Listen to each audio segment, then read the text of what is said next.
This program deals with themes of an adult nature and is intended for a mature audience. The KTPF Community Talk Show is sponsored by Dragonos Castle, South Wales, one of the most haunted castles in Wales. For more information on ghostly and ghostly events, including Fright Nights, all-night investigations and hen parties, visit www.mosthauntedcastle.com. 5, 4, 3, 2, 1.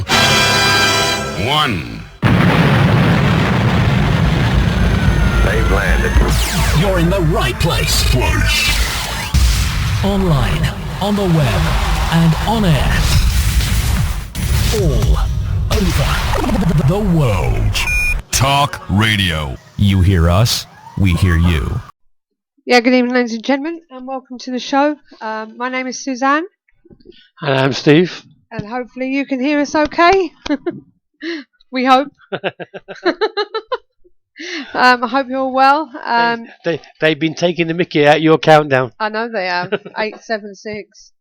So, thank you to Manky Hypno Man saying this is a highlight of your week. That's 2 of you now. Well, probably 3 with Stephen. I'm sure Stephen Viscount says it's a highlight of his week as well. So, I hope everyone's okay. Just to let you know, as I say, good evening and welcome to the KTPF Community Talk Show, recommended by Phenomena Magazine, the UK's leading online publication. And my name is Suzanne. And I'm Steve. And we're here keeping the paranormal friendly on www.ktpf.co.uk. Bear with me. What do you want to see us for? For those of you who are new to the KTPF, Steve and I started it back in 2007. We celebrated 7 years this year, and our mission was to try and bring the paranormal world together. In 2012, we decided to have a chat room with a difference, inviting you to engage in live friendly discussions with our special guests and various investigating groups from all around the world, with a variety of topics from cryptozoology to UFOs, while encouraging them and you to share information, advice, and most importantly, friendship. Remember, collaboration, not competition. So don't forget, if you have any questions that you would like to ask our guest, you can do so in the live interactive chat room, where we will be asking our guest your questions, or you can call in and ask them yourselves if you're brave enough. Okay, acknowledgements that we need to call out, apart from those in the chat room, is those that are listening to the radio replay on our YouTube channel, because all our shows will get put on there during the week. Yes. Well, you may have seen our friend Jeff sitting here, and maybe he can answer that question for you, Andy. What's that? What's the meaning of life? What's the meaning of life? Love. There you go. Love. Yes, we have Jeff Knott here, and he's a medium, and he will be talking to us throughout the show, probably asking questions to our first guest, which more about him in a moment. And also afterwards, he will be there giving you a reading if you want. So you can Skype us at ktpf.paranormalshow, or you can give us a call when the line's open, and I'm sure that Jeff will give you a reading. I believe we've got Andy. He's going to get a reading later on. So if there's anybody else in the chat room that's interested, please let us know. Okay, before Steve goes on, before I tell you about who's on tonight, we have some sad news, I'm afraid, in the paranormal world. I don't know whether you've probably noticed on the KTPF page and everything, but on the morning of the 26th of November, veteran ghost hunter and prolific author of Hauntings and the Supernatural, Peter Underwood, died at age 91. He was born in a family who were Plymouth Brethren. Underwood had his first paranormal experience at the age of 9, when he claimed he had to have seen an apparition of his father, who had died earlier that same day, standing at the bottom of his bed.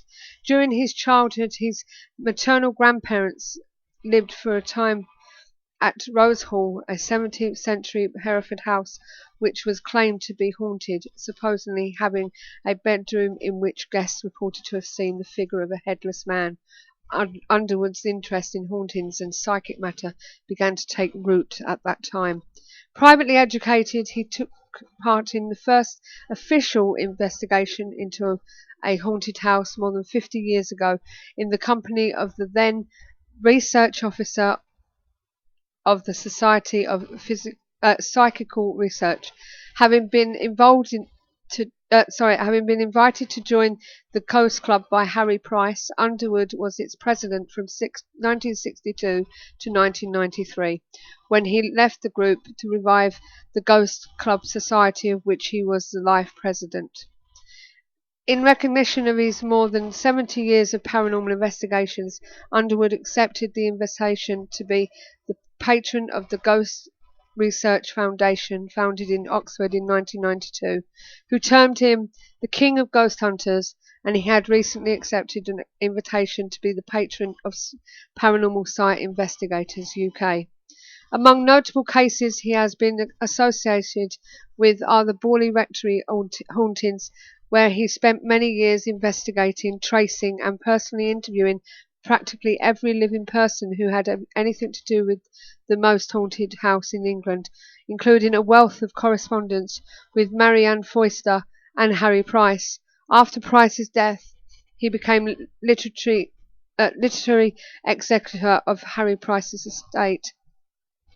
Some of his books include Ghost of Devon, Cornwall, Somerset, Hampshire and Kent, and posting the loss of his father on his Facebook page. His son said that he had lived a full and active life until the very end. We send our condolences to a very great man and scholar. Thank you for giving me that.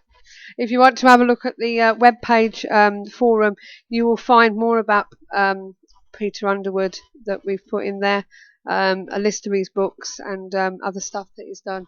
So we hope that he rests in peace.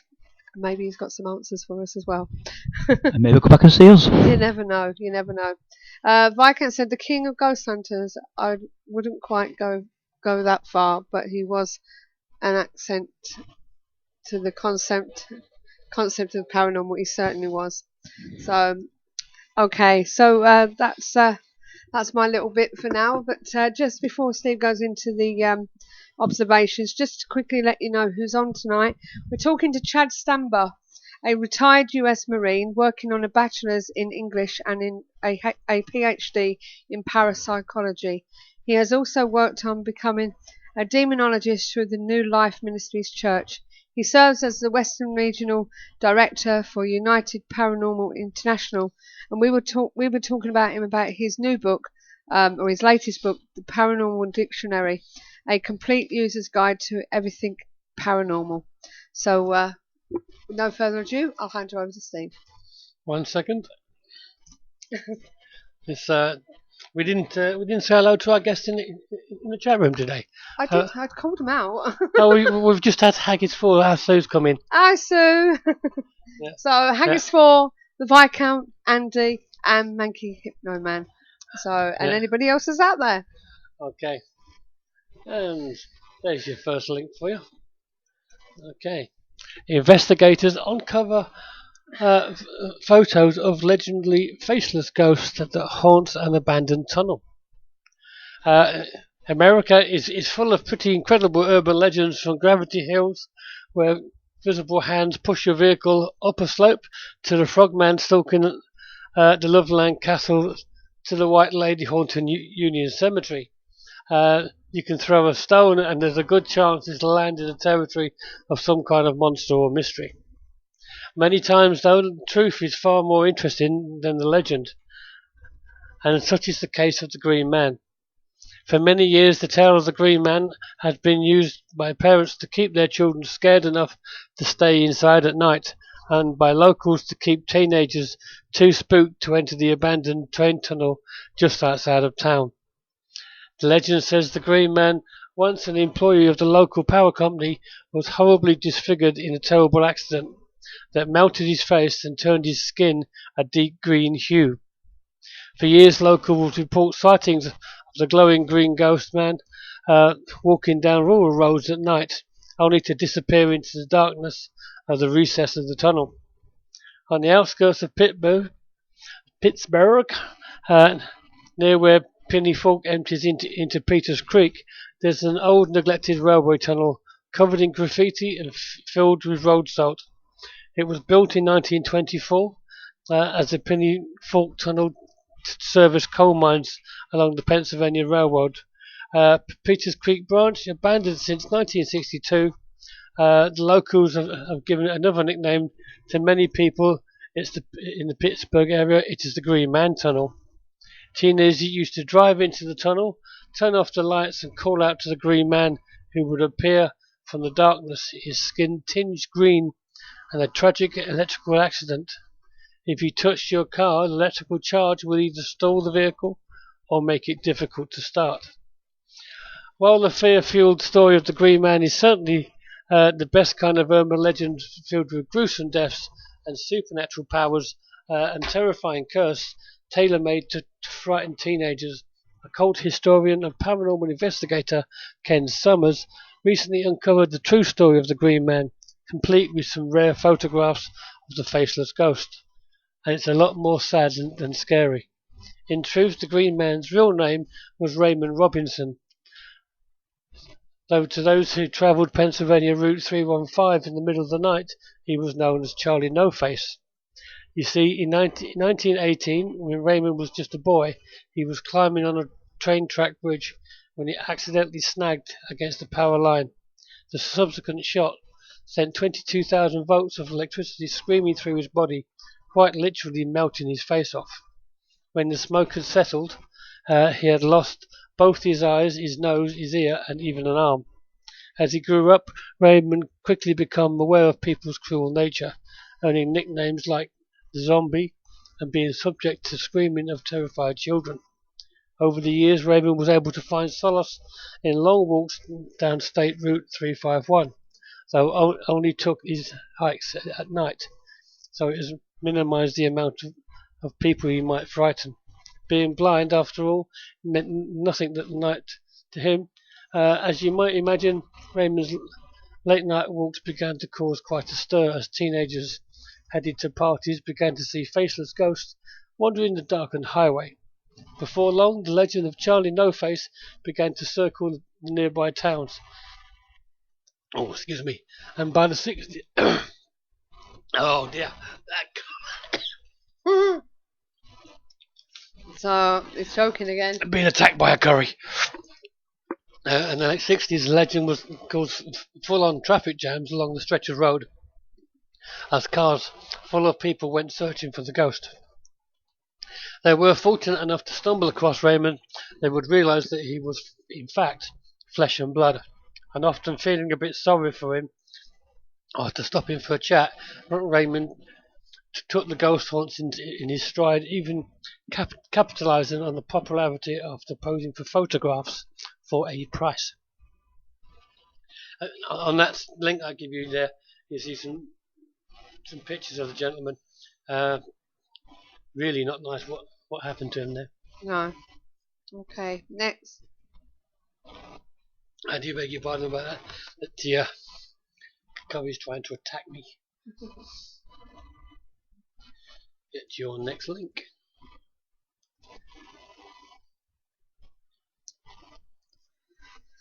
I'm hoping that Jad Stambaugh remembers what time he's got to be online. Well, we shall carry on regardless as usual. Visit the weird little town that worships a terrifying paranormal monster. In the mid-60s, a tiny town of the western edge of West Virginia was the site of a series of bizarre encounters with a strange creature that many believe wasn't of this world. Choking to death, live on air. I'm never having a curry on a Sunday again.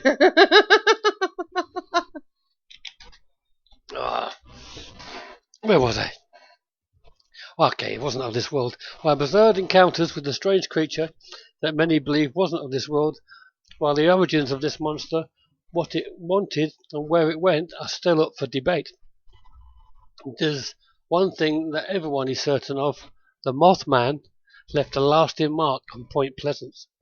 The impact that the terrifying sightings had are felt even to this day, from the yearly festival celebrating the beast down to the menacing statue of the creature placed smack in the middle of town. Since his first appearance in the mid-60s, the tale of the Mothman has become an iconic piece of American folklore, an even bigger part of the community. That was the centre of the unsolved mystery. For those not familiar with the beast or havoc he wrought on Point Pleasant during a year-long nightmare, here's a quick history lesson. First widely circulated sightings of the Mothman occurred during the month of November 1966. So, we are in our anniversary. And when a group of 5 digging grave nearby Clendon, West Virginia, claimed to have spotted a large humanoid flying low over a patch of trees. Days later, the same bizarre figure was again spotted, this time by Roger and Linda Scarsbury and Steve and Mary Mallet, Point Pleasant. The description that the couples gave to the police that evening would go on to become the most iconic imagery of the Mothman to date. As the 2 couples drove home that night, they witnessed what they collectively described as a flying man with massive wings spanning 10 feet wide and eyes that glowed bright red. Much to the couple's horror, the strange creature began following their vehicle down the winding, desolate West Virginia back roads. Just as they pulled into town, the beast disappeared back into the night. Over the next few weeks, the monster was spotted by numerous locals, and terrifying encounters with the winged man all ended up with the description of glowing red eyes. On December the 15th, 1967, around a year since the first appearance, the Mothman was spotted for the last time perched high on the Silver Bridge moments before the structure collapsed in the mid-rush hour traffic.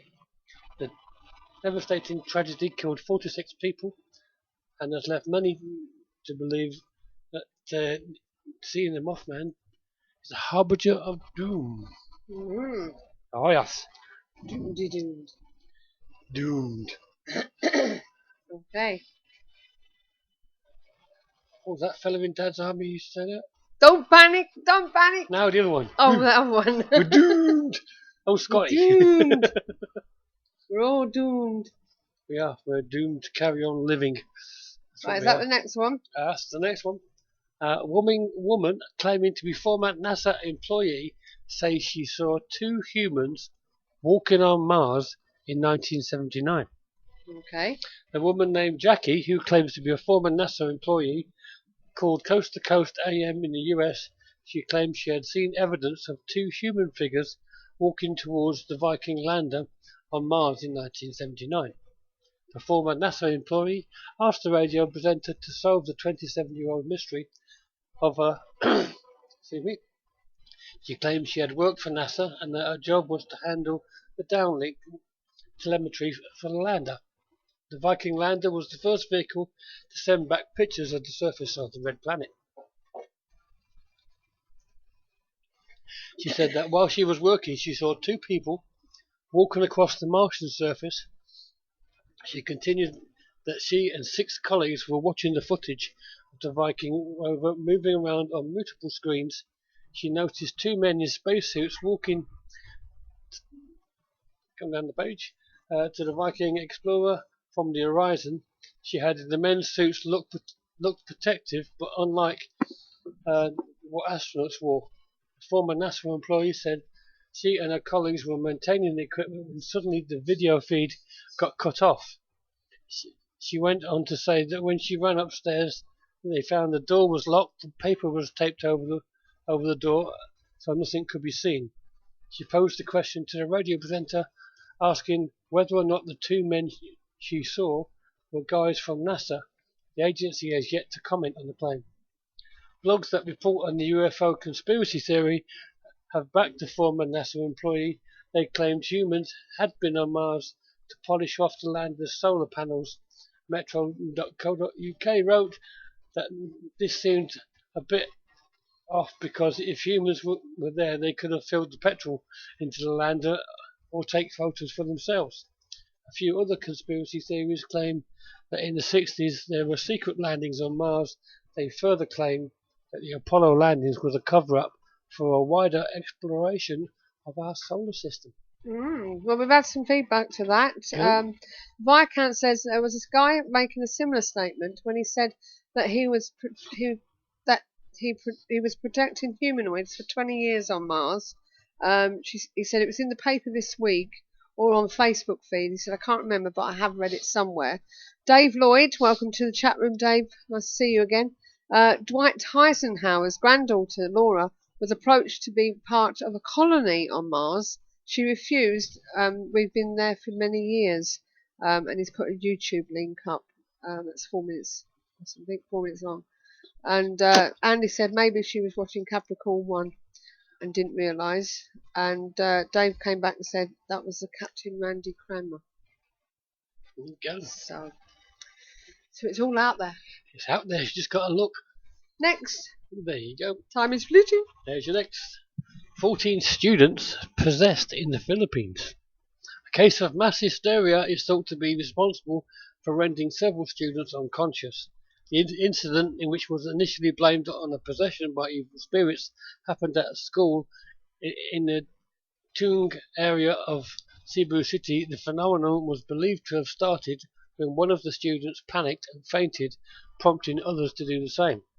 So several of the students afflicted by the condition was taken to Monsignor Frederick Klinkenbeek, who is well known for performing exorcisms on the advice of the local parish priest. For those directly concerned in the supernatural phenomenon that suggest diabolical possessions, it is important to bring them to a priest for blessing and prayer, said Monsignor Joseph Tan. Monsignor. I had to work that one out because all I've got is SMGR. Councillor Dave Timmerlook of the Cebu City Disaster Risk Reduction and Management Council, however, maintains that the incident wasn't quite what it was being made out to be. In my personal assessment, after going to the site, this is mass hysteria, he said. One student claimed to have seen a little child panic and fainted. Those who helped said they saw the same and likewise fainted and became mass hysteria. The incident emphasizes the level of which belief in the supernatural are deeply ingrained in the culture of everyday lives. People of the Philippines. Now that kind of links into what I kind of believe when we go on these investigations. We believe so much that we project what we want to see into the area that we're in. Well, Andy's bought a side order of bologna while he's listening. Has he? Yeah. Yeah. Can you stick that in the sandwich, mate, with a little bit of brown sauce? Make it for 3, please. Any more for any more? Oh yes. These are only little ones now.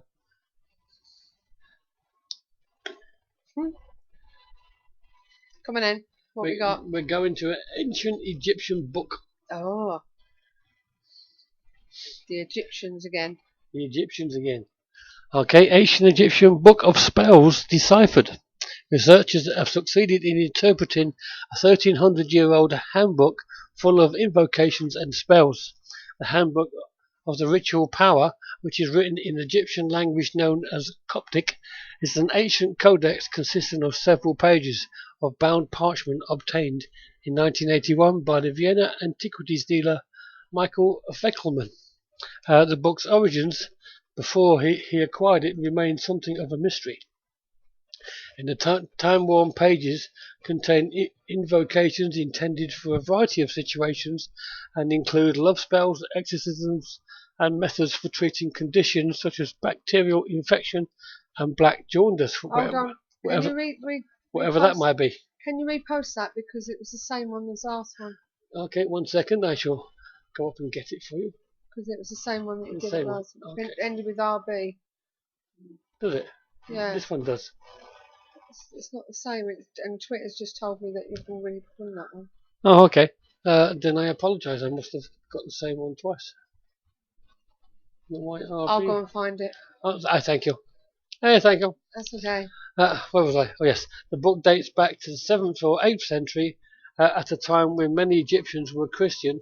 While some of the invocation references Jesus, others are associated with a group known as the Sethians, who held Adam and Eve's third son, Seth, in high regard. How's about that then? One of the spells details how a subjugate someone is uttering a magical formula over 2 nails and then driving them into his doorpost, one on the right and one on the left. The codex can currently be found at the Museum of Ancient Cultures in Sydney. Sydney's got it. It's a long way to go to read that book, isn't it? That's if you can read Coptic, of course. Coptic. So I lost my thingy. You lost your thingy. Yeah. Well, there's another one that doesn't end with RB.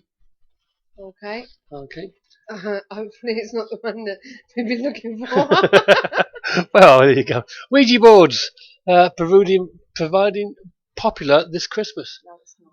Sales of the century-old parlour game are through the roof thanks to the release of the movie Ouija. It's easy to forget that the Ouija board, a device commonly associated with hauntings and spirit communications, is actually classed as a children's toy in most shops.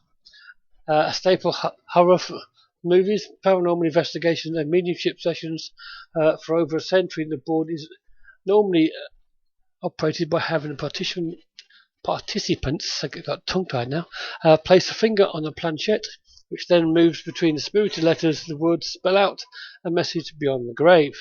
Even when it was originally introduced in the commercial market of America by lawyer and inventor Eli Bond back in 1890, the Ouija board was presented as nothing more than a toy. It wasn't until the board was used by spiritualist Pearl Curran during World War I that it started to gain a reputation for being something a little more than simple plaything. Despite its association with the supernatural, however, sales of Ouija boards remain strong. This year, the Halloween movie Ouija enjoyed unexpected success among moviegoers and since brought a whole new spate of purchases intending the gifts for holiday season.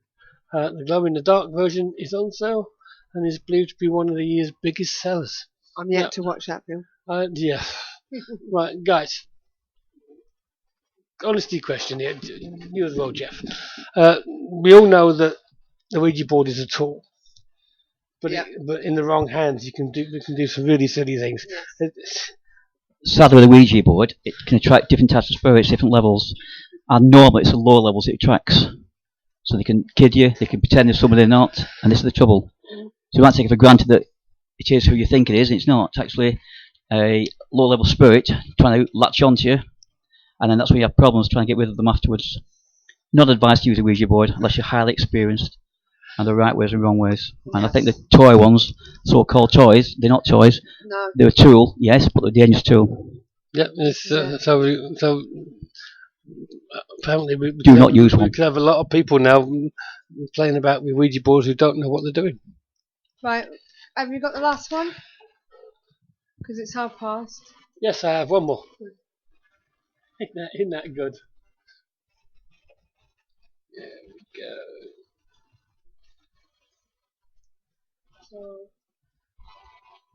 what size Okay. keyboard? Right there. Okay. Mysterious angel hair falls over Portugal. Strange white wispy strands of unknown material have been reported falling from the sky. Commonly referred to as angel hair, the particular phenomenon in the past has been connected with both UFO sightings and religious manifestations, such as the appearances of the Virgin Mary. It fell during the afternoon, said one resident. I tried to inquire if airplanes flew over before, but no straight answers. Me and a couple of friends sent it to be analysed. The weirdest thing happened. It reacts to UV light and it comes alive. The cobweb-like substance happened to be integral in the beliefs of the alien UFO religion and is sometimes claimed to be the byproduct of electromagnetic fields surrounding a UFO. A more conventional explanation, however, is that the material is simple spider silk, of some other natural substance that has been caught from a strong winds and dispersed over a wide area. Some spider species even use cobweb gliders to carry them over long distances. Polarization of the floating dust particles, causing them to join together in long strands, is another common theory put forward to explain this phenomenon. Or God shaving. So, Say that again. what did you say? I said, or God shaving. Exactly. Well, that's it. That's it from me. That's it from you. Dave Lloyd has put a YouTube link up there for Angel Hair. Yeah. What else? And he said it's the usual Americanization of the paranormal, claiming all Christian based, therefore demons are crap. Demons not demons are crap, demons and crap, etc. Etc. Yes, that does seem to be a big thing in the US of A. They do have a tendency to leap to the demonic side straight away. Okay, so are we ready to Talk to our American friend. Yes. So let's give him a call. Not able to call. He hasn't turned himself on. Oh, I have to keep an eye on that, and in the meantime, we should just chat amongst ourselves. Hold on, I just asked him to call us. So, we've got Jeff here, and as I said, later on he's going to be giving us some readings. He's also here to ask questions. So just waiting for Chad to try and call us. So yes, I think he's a bit new to. Yeah, and he said the usual nonsense. Why are we adopting their views? Well, this is it. So it's the same with everything. We're adopting their views in America, aren't we? It's yeah. Here we come. Here comes Chad. Good evening, Chad. Can you hear me? Yeah. Hi. How are you? I'm doing good. Good. You sound like you're driving. Yeah, I am. We're actually coming back. We're up at my wife's parents' house in Oregon. We're driving back into California. Oh, right. Okay. Hope we don't lose connection then. I've got full bars, so we should be good. Oh, that's all right then. So, anyway, ladies and gentlemen, this is Chad Stambaugh. Is that how you pronounce your name? Stambaugh, yeah, that's close. Okay, it's close. And as I say, you are part of the paranormal world, aren't you? You've got your own group, I believe. And it's the I've lost it. Where are we? Western Regional Director. You are of the United Paranormal International. That is correct. So, Chad, start off by telling us a bit about yourself. Obviously, you're a retired U.S. Marine. Tell us a bit about yourself. Okay, well, like you said, I'm a retired U.S. Marine, retired in 2002, and moved to California in 2005, and I run my own business here in California, working with businesses, doing loans and stuff like that. Mm-hmm. But we got started, my wife and I got started in the paranormal in 2009, and we used to, just like watching the shows on the TV, mostly the original Ghost Hunters, Mm-hmm. and we decided that, well, my wife more decided than I did, that, she wanted to see if there was any local teams that did it so that, she could get maybe involved. And so, we went to a couple meetings on different things, and we found a woman that actually taught a Paranormal 101 class. And so we took that class, and we liked it so much that she ended up having my wife join her team, and I was kind of like a consultant, just, going along on some cases or whatever every once in a while. And then about a year later, we decided to get on our own team, and we've been doing it ever since. Okay, and what's it like in America? Obviously, over here, it's full of the commercial side where people get allowed to come on investigations. How does it work over in America? Well, with our team, my local team, 11th Hour Paranormal, we do a lot what we call private investigations, where we have people that think their house or their business may be haunted, and they contact us to determine whether their residence or their business is haunted or not. And so that's what we do is we go in and we try, do an investigation, and we come up, determination. We don't ever say that, yeah, you definitely got a spirit or a ghost or whatever. We'll say, yes, the possibility is here that you have something. Yeah. Yeah. So that's, we do it.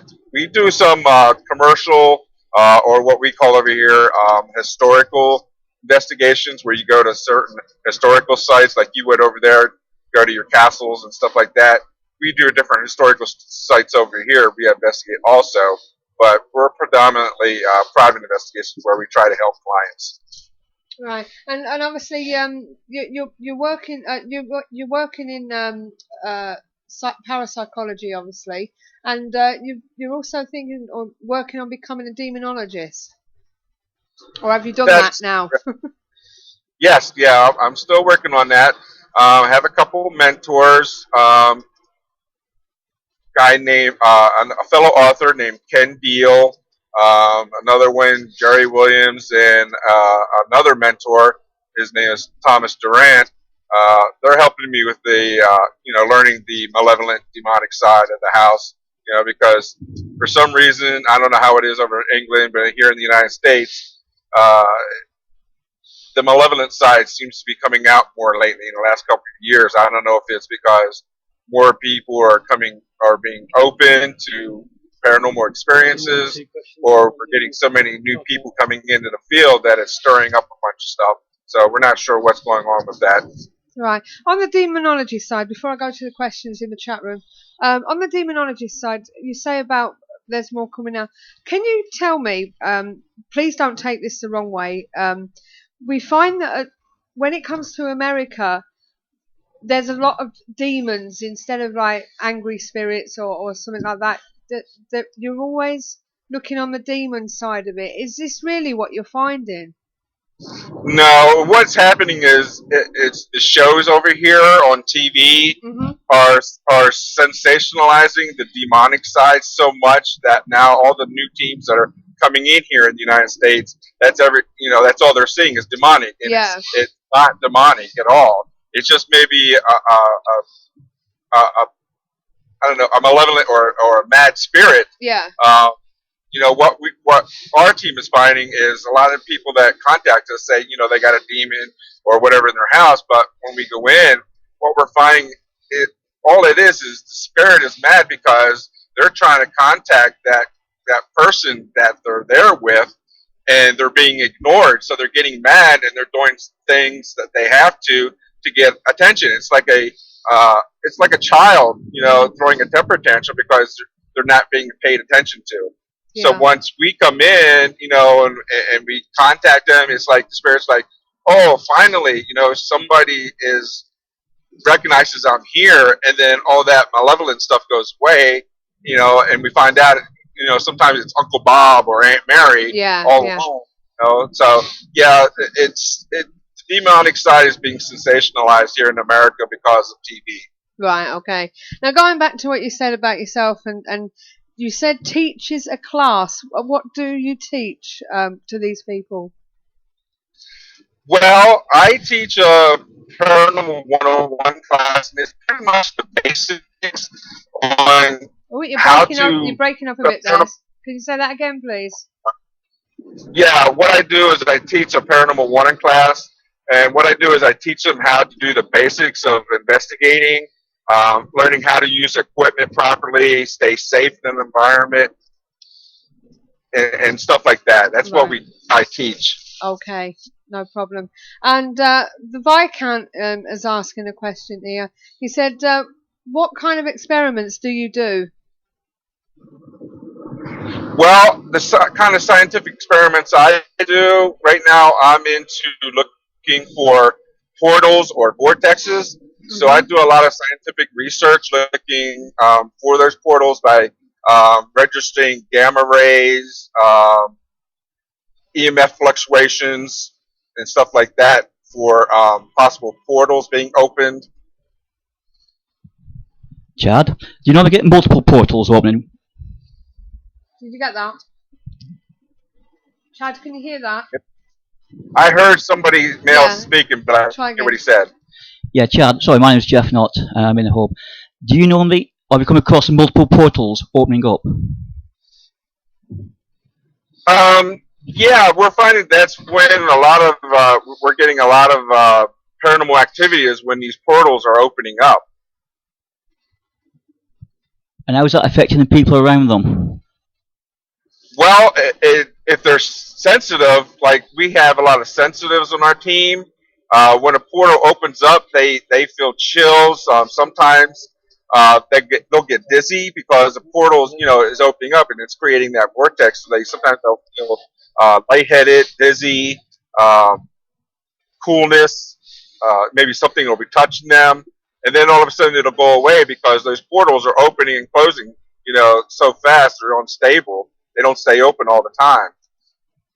Have you tried to latch them open? Could you say that again, please? Sorry, Chad. Have you tried to latch the portals open to try and keep them open? Have we tried to latch them open to keep them open? No, I haven't tried that yet. There are a couple people over here. One in particular, David Roundtree. He's actually doing experiments on that right now to see if he can do that. Yeah, we know David Roundtree. He's very into his EVPs. Oh, yes. He's a friend of mine, so he's really into that. And, we pass the information back and forth. Well, that's good then. So, we like the sound of the fact that you're teaching people this Paranormal 101. That's really good. It's something that me and Steve do with our investigations when we have the public on. But talking about teaching, you've written 2 books. Your first one, Paranormal Investigations, the proper procedures and protocols of investigations from the beginner to the pro. Now, how was that received?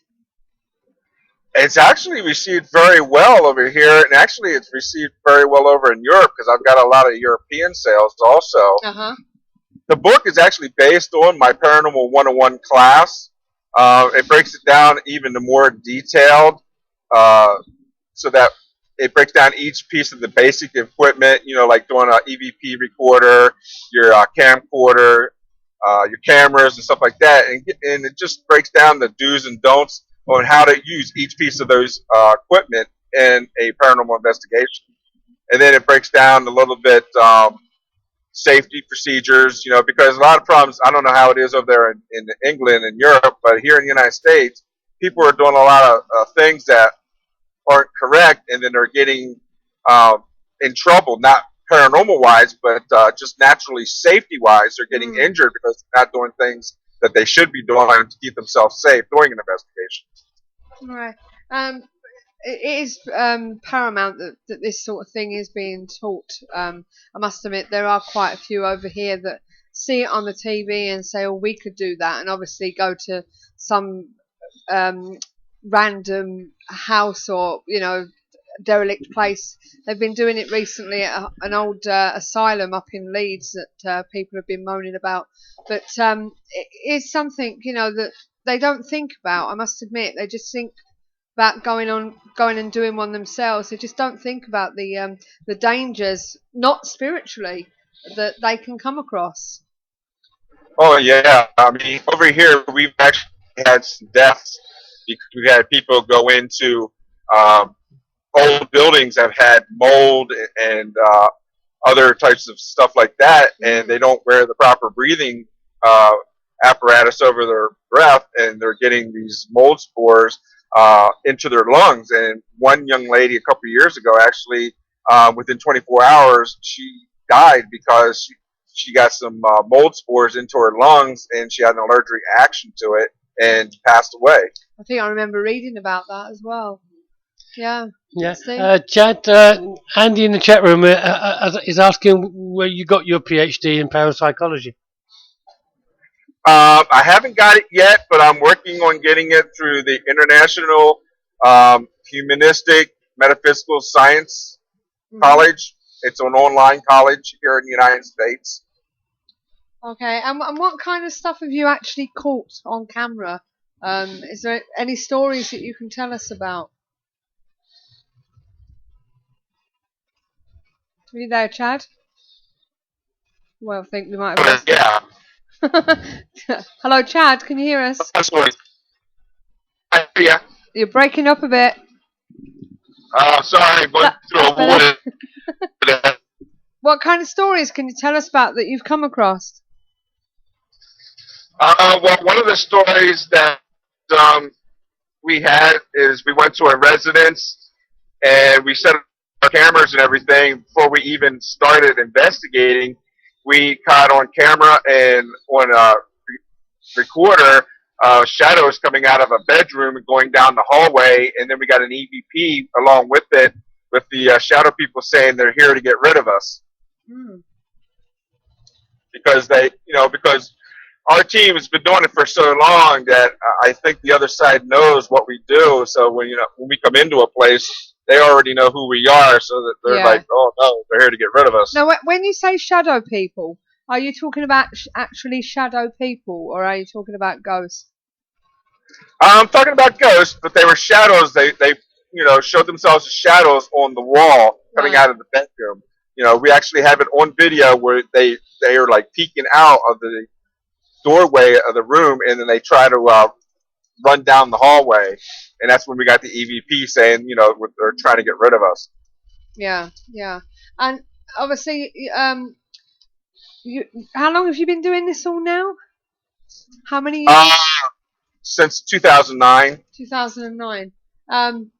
And how did you feel about it when you first started?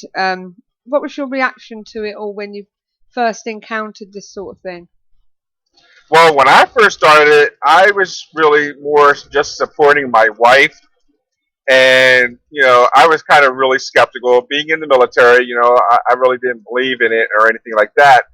But what got me to finally believe in spirits and everything is my wife's home was originally her grandmother and grandfather's home. And her grandmother actually died in the home. So she was haunting our house a lot. But I just, put it off as coincidental stuff going on in the house until one day I was actually feeding my grandson, and he was looking over my shoulder. And you're breaking up again. Right. You're breaking up again, Chad. All right, hang on. We're coming through a mountain. Oh, okay. Coming through a mountain. We're live on air on the KTPF show. Coming through a mountain. Our guest is coming through a mountain. This is very unusual because normally people are at home having an interview, but Chad is very different tonight. He's in the car and he's driving en route. En route. Well, I hope he's not driving. We have lost connection at the moment. I don't know whether you're still there, Chad. Are you with us again? So, we've no, seen he's lost it altogether. Right, we'll see whether we can get back to him in a moment. This is very unusual, Jeff. It's all fun and games tonight in the hub. I can't believe that we've got somebody literally driving, talking to us. That's so weird, that. I know. Bearing in mind that he did say his wife was driving and not him. Well, I must clarify that. The fact that he's in the car, I'm not sure whether we're going to get back to him or not. I'm just waiting for Skype to come back to us if it will. But, Oh, hang on. We're back again. Are we back again? Let's just do that. Where's he gone? Hold on. Let me try. Come back! Come back. Try again. Just proved it's live on the air. Oh, yeah. It's definitely number X. Do you remember that? But, oh, God, yeah. The call seems to have dropped, but seeing whether we can get him back. I'm sure he'll come back to us as soon as possible. Andy said here he's I'm a professor in parapsychology awarded by the University of Mordor. Oh yeah, and verified by the High Council of Gallifrey. So You mean the same? I wonder whether we'll get him back. But I must admit though, guys, there are a lot of online what's names on on the internet at the moment. Yeah, Even there is. Steve Mera does his BITC course, doesn't he? He does, but we don't know what's into the parapsychology course that No. Chad's doing, but we do know the BITC one that is pretty well. What's the word? I like the fact that he's teaching people. Do you know what I mean? Yes. I think the protocols and that is. And he seems a nice guy as well. He seems level-headed, not genuine, and he wants to put it out there, really. Yeah, I'm not sure whether we're going to get him back, to be honest with you. I mean, he's right. Anybody going out there for the first time, especially not if they're not doing it on an organised event. Yeah. So, this is the first time I must admit we've had problems with Skype. Well, he's going through a mountain. He's going through a mountain. It's you do have to take into account the dangers that could be about floors not being as strong as they look and things like that. Yeah, the basic health and safety of any building that's basically old or decrepit. You got to watch where you're walking, what you're doing. Make sure you get your lighting right, because obviously if you can't see where you're going. Yeah. So I do it in the dark, but if the floors were even, like Steve was saying, or dangerous, even holes in the floor, you could trip, hurt yourself badly. And another thing people do, they've got a video camera up in front of their face, and because they can see through the video camera, they think they can see. They can't. No, they can't. They don't know what's on the floor. No. Unless they're actually looking at the floor, they've got no idea what they're walking into. No, this is it. I mean, I had a story once, I can't remember who it was now, and he was walking along with this video camera, and he stopped for some reason, and doesn't know why. And when he looked down, there was a 20-foot drop through the floor. So if he'd have took one more step, it would have been bye-bye. I think he was well protected then. So somebody was looking after him that day. You know, well, this is it. Well, it's looking like we're not going to get Chad back for tonight's show, which is unfortunate. But, yes, I agree with that statement there. Yeah, me too. So does Andy by the looks of it. But as I say, it's I don't know whether we're going to get him back. He's gone through a mountain, and perhaps he's not coming out again. So, which is a shame, really. Maybe it's a big mountain. Maybe. You know how big the come around the mountain when he comes. Yeah. Simple as that. Yeah. That song says. Yeah. You don't know how big the. Well, a bit. I must admit, I had to ask them about the demon side of it, because we've always said when it comes to America, it's all demon. It's always bigger. Yeah. And I must admit, I liked his answer, didn't you? Yes, Jeff? I was very impressed with it. He was genuine about it. He explained it to a level that we all understand. Yeah. And I think we all agree on that anyway. Well, this is it, that they do hype it up a bit, don't they? Very much so. You know, so we're going to be talking about a demon next week. Yeah, I mean, the other problem there is, especially with the Americans, they bring religion into it too much. Yes. And because they do that, every spirit, no matter what it is or who it is demonical. Well, this is it. Admittedly, the church don't always agree with these things, because obviously they have to do the psych evaluations and everything else and get to the bottom of it. So, but the everyday people, just because you've got spirit there, it's, we've got a demon in my house, it's moving things around. It's not. It's a spirit saying, oi, wake up and listen. I'm here to help.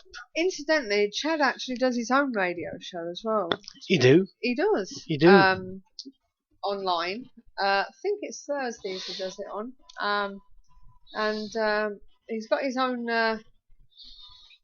blog page, if I can just find it for you. He says, looking for it. Let me see if I've got it here somewhere. Well, while you're looking for that, Mr. Jeff Knott. Yes, Steve. Tell us about yourself. Where did you start? Oh, God.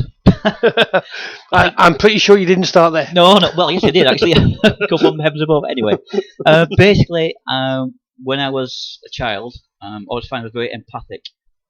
I would walk into a room and feel people's emotions, whether they were good or bad. Didn't understand it. Obviously, when you're young, you don't. But you're walking around, you pick things up, and you sense what's around you and how people are feeling. And then when you go a bit old, you start to dismiss it, thinking, oh yeah, it's just my head. And then you go through your teens, etc. And then 25 years ago, I think it was, I was actually drawn back into it again. My dad had his first heart attack, and I went to see a lady called Irene Nediman, who was a well-respected medium. She advised me then to heal him and to get help from spirit. Not being involved in that side of it, I actually looked at her and said, "How do you mean?" She said, "You get the answer tonight." And that night, my nan came to me, spirit, who obviously I trusted. Mm-hmm. First time she's come to me and started talking to me about it all, explaining what it's all about, and taught me all about the spirit side of it. And going from there, they then said about healing. So I gave my dad healing, and he lived quite a number of years since, which was good for us all. I mean, sadly, he's passed away 4 years ago through cancer. That's another story. But then spirit started working with me, and I got my monk working with me then, who actually was they were guiding me in both sides of the healing. Oh, he's back, I think. We'll come back to you, Jeff. Hello, Chad. Sorry about that. Oh, sorry about that. I apologize. It must have been a big mountain. Yeah, well, we were going through a pass, and it's snowing and everything right now, so yeah, bad connection. You was telling us about your encounter when you first was with your wife. Yeah, so I was saying my wife's house and everything, her grandmother died in the house, so her grandmother used to haunt the house a lot. And so what got me believing in what I do today is I was feeding my grandson one day, Mm-hmm. and he kept looking over my shoulder like, he's interacting with somebody behind me, like he's waving at somebody. But there was nobody else in the house but me and him. So there was a old recliner that my wife had in the corner, and it's kind where you have to have somebody sit in it and move it with your legs. And it swivels back and forth. And so I just, out of the blue asked, I said, "Grandmother, if that is you, move the chair forward to, towards me and my grandson Gavin." And no sooner did I say that, and the chair turned towards me, 45-degree angle. Wow. Yeah, What so I made you like, think then? okay. Yeah, well, I was like, okay, maybe I just seeing things. Mm-hmm. So that turned, and I asked her, I said, "Grandma, can you put the chair back in its original position?" Yeah. And I'll believe that ghosts, exist. And she moved it right back to the original position, and I've been a believer ever since. Well, that's a good reason. Going back to your demons. I would think, Go on. Say that again. no, I said I would think that would be a good one. Yeah, that made me believe. Yeah.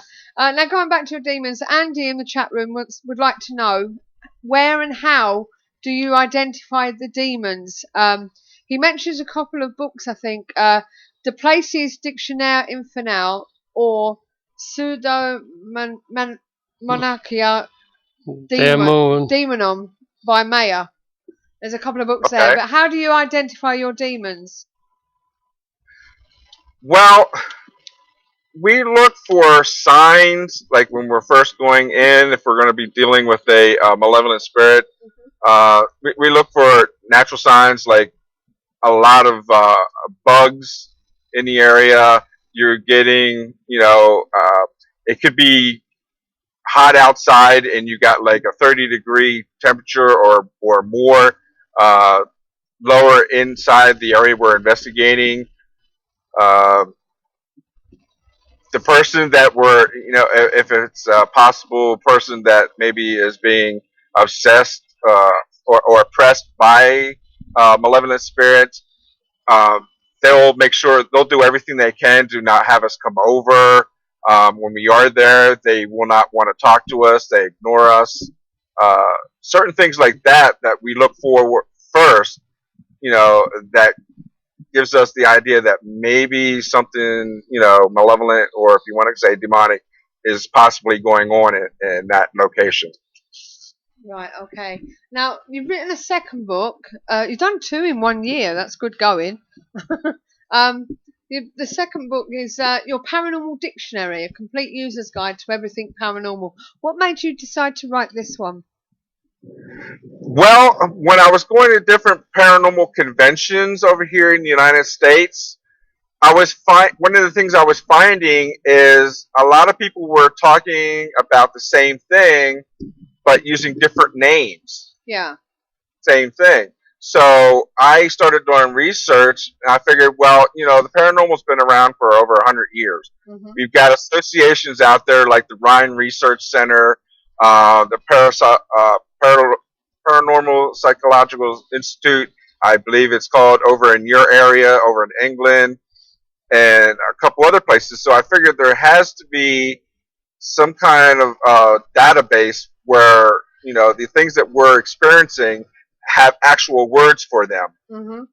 So that's what I started doing, is coming up with I did about 6 months worth of research, talking to these different organizations, talking to rabbis. I talked to some Muslim imams over in Egypt through Skype and other places like that, and started compiling all the names and all the experiences that we, going through.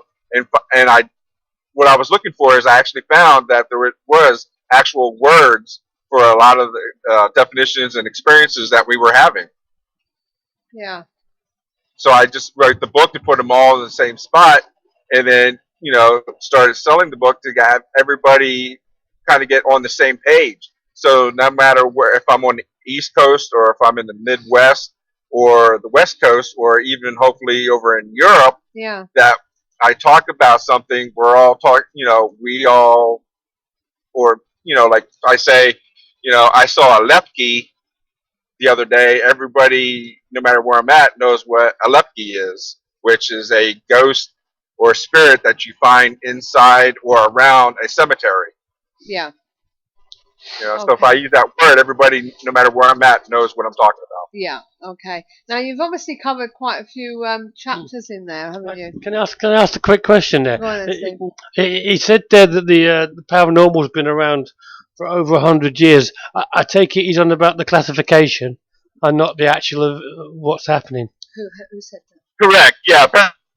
Paranormal's been around since forever, since creation of man. But yeah, the classifications and everything, it's probably been around maybe 100 years. But yeah, of course, the paranormal's been around ever since man's been on Earth. Right. Okay. And in your book, as I say, you cover four chapters. You've got not just the paranormal side. You even cover the cryptozoology and the ufology, as well as your demons. So you cover quite a basis in there, don't you? Yes. When I started out, I just wanted to do the paranormal, but then as I was doing more research and talking to these, my connections or my people that was giving me the information, they were talking about other stuff, So then next thing I know, I was doing crypto, and then I started talking to ufology people. So then I started hitting that, and then when I started talking to rabbis and the Muslim imam over in Egypt, next thing I know, I started doing a list for the demonology. So I just put it all together. Yeah, I'm just looking on a few of your pages. I'd like to see the rest, but I'm just looking on a few of your pages that it covers on the look inside on the Amazon page, and you also cover things like Gnostic stuff as well, the Abraxas, the Basilidian sect of Gnostics of the 2nd century. So there's quite a few bits. Yes, I hear a little. Sorry. Yeah, I hit some, but I didn't hit all of them. But I'm just saying. Gnostic stuff, but I'm looking on your on the Amazon book. As I say, it looks very interesting. As I say, I'd love to have a copy, but I've lost it. It was there. Oh, there we go. And it mentions things like the when you start in the A's, because it's obviously showing a couple of the pages, how to use the book, and things like that, and the introduction. And on the first few pages, like one of them is you go in to talk a little bit about the Abraxas, the Basilidian sect of Gnostics. So it does cover quite a lot of things, doesn't it? Oh yes, it does. I tried to make it as complete as possible. Yeah. I'd like to know what you think of jinns and and stuff like that. Because obviously it doesn't show me that bit. What your definition of a jinn is. We've had people on the show before who's likened it to everything. UFOs, ghosts, black-eyed children, even. And they put it down to the jinn. Just curious what your theory is. Do you think the jinns are the answer to everything? I don't think it's the answer to everything, but I do believe that they are good and bad. Yeah. And we're not sure, even with spirits, we're not really sure where they're coming from. Could they be extraterrestrial? We don't know. No. Could they be, from the spiritual side? We don't know. And we're not really sure. It could be something, metaphysical. It could have been something that was created with the earth when everything was created. Yeah. And, it could have been one of the first, could have been maybe like a fallen angel or one of the film. We don't know. No, this is it. And on the subject of black-eyed children, we've had a spate of them later part of our summer. I wonder whether you have them over there and whether you've had any recent sightings of them. I have not had any personal experience with black-eyed children, but there's been a lot of sightings here in California, especially up in Northern California, of black-eyed children, but I haven't had any personal experiences with them myself. No. Okay. Go on, Steve. What would you think that they are? I would say black-eyed children, or maybe they could be space aliens, and they're just showing us their look as children, because maybe that's how they feel that we would be able to accept them, even though they're still scary because of their black eyes. Maybe they feel that that's the only way we can accept them. Our minds can accept them, without having to look at what they maybe really look like. So they portray themselves as, the black-eyed children. I don't know. Yeah, it's a phenomena that still needs to be investigated, I think. So, yeah, I mean, I know a lot of people that have contact with them. It's always seems to be telepathically. They never actually see the black-eyed children talk. It's all telepathically when they actually have conversations with them. So, again, there you go. It could be, extraterrestrial or even, spiritual. We don't know. Yeah, this is it. Now, during all this paranormal, what's the word? I can't think of the word now. Your interest in the paranormal and what you do and everything. You do your own radio show, don't you? Yes, I have. Actually, I have two radio shows. I do one's called the Paranormal Corner, and that's a purely educational. You're breaking up again. You're breaking up again. I go over, like I said, I go over techniques. Yeah. I'm sorry. How am I now? Right. So the Paranormal Corner is on every Saturday, isn't it? Is that right? Correct. Yeah. I'll just put the link up for everyone so they can see that. And what was it you say again? What it's about? It's purely educational. I teach, the basics of how to investigate, the equipment and stuff like that. I just go more in detail. And then my other show is on every Thursday evening. It's called the Paranormal Roundtable. And I just have different people in the paranormal field come on, usually 2 or 3 at a time. And we just discuss hot topics of what's going on in the paranormal field today. So, and do you have some good guests on? Actually, I just had David Roundtree on last week, and we talked about his new show, Ghost Stalkers. Oh, right. We'll have to get him back on our show and talk to him. The last time we had him on the show, unfortunately, they had that hurricane, so We only got half a show with him, didn't we, Steve? We did, yes. He was battening down the hatches. So, but we'll have to get him back on, I must admit. So what have you got planned for next then, Chad? Are you writing another book, Chad? I think we've lost him again. Have we lost him again? Yeah. Right, it's a very bad line again, Chad. I'm just wondering what you've got next coming up. What's your plans? Are you writing another book?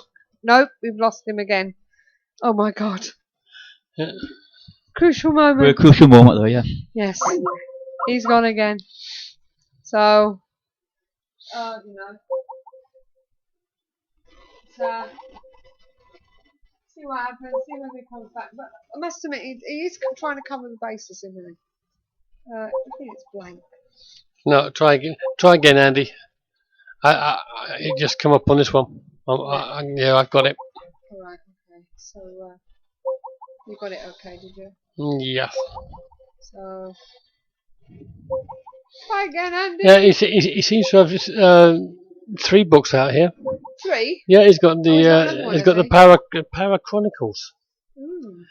And the way I see it, where are you looking? Yeah. On Chad's, what's it? On the one you sent up there. Right. chadsprofession.com. So we're not having much luck with Chad tonight, unfortunately. No, he's gone again. So. Well, I think considering he's on the road and going in and out of mountains, he's not doing too bad. He's doing pretty well. If he can send us the information, we can stick it up. But I would advise that we let him get on with his journey home. Yeah. So. And thank him for his for trying to get through to us. I'll type it. I'm sure he'll see it. So. Yeah. I'll leave you two to talk for a moment. Okay. Where was we, Jeff? Where was we? Let me think.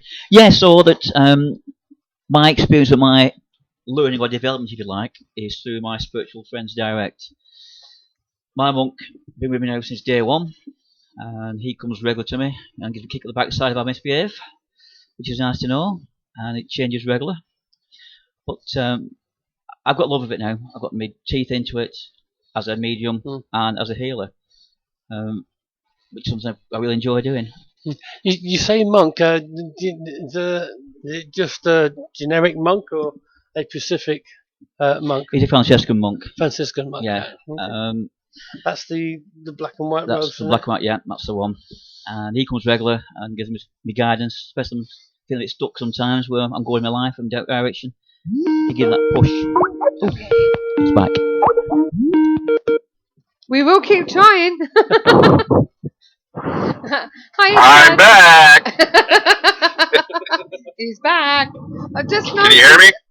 Yeah, I can hear you. What was the last question? I can't remember. You asked me what he was doing next. Oh yeah, what was you doing next? But Steve just found that you've got another book out that's that I've not found anywhere else, but the Para Chronicles. Are you there? Hello? Maybe he's not back. Hello? Yeah, the Para Chronicle. Hello? Hello? Yeah, we got you. Hello? We hear ya. Okay, yeah, the Para Chronicles. Okay, the Para Chronicles is just a book of a lot of my articles I've written since 2011. Mhm. And what have you got planned next? And I actually have another book that's getting ready to come out. It's actually going through editing stage right now. It's called Beyond the Veil, a Spiritualist Guide to God, Man, and Ghost. Oh.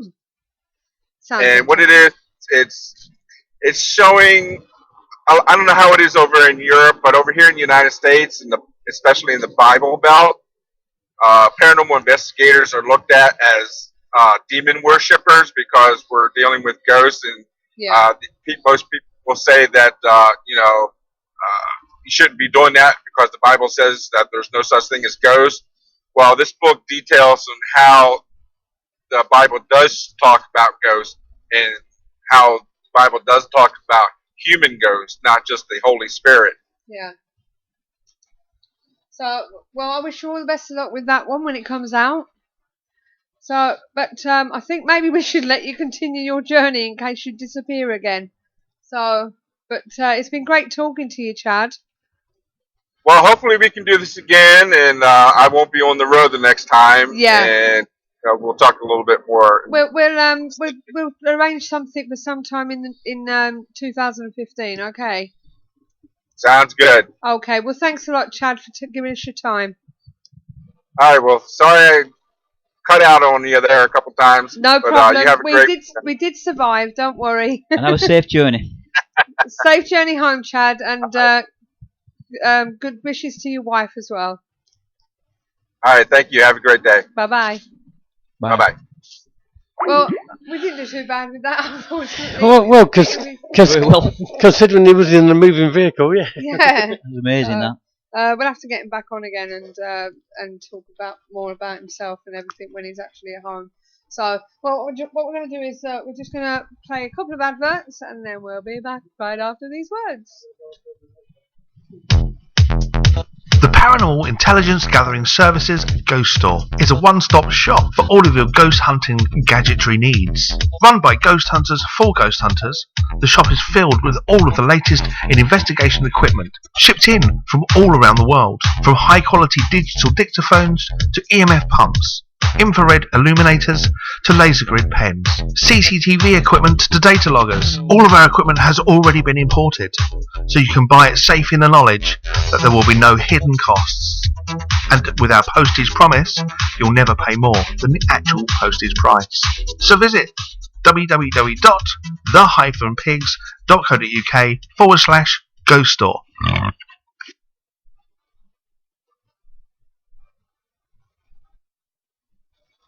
You're listening to the KTPF Community Talk Show with Steve and Suzanne Taggart, covering the supernatural, the paranormal, and other strange phenomena to keep the paranormal friendly. Yeah, welcome back to the show. I'm here with Jeff Knott, medium extraordinaire. Steve's just popped out to get some water.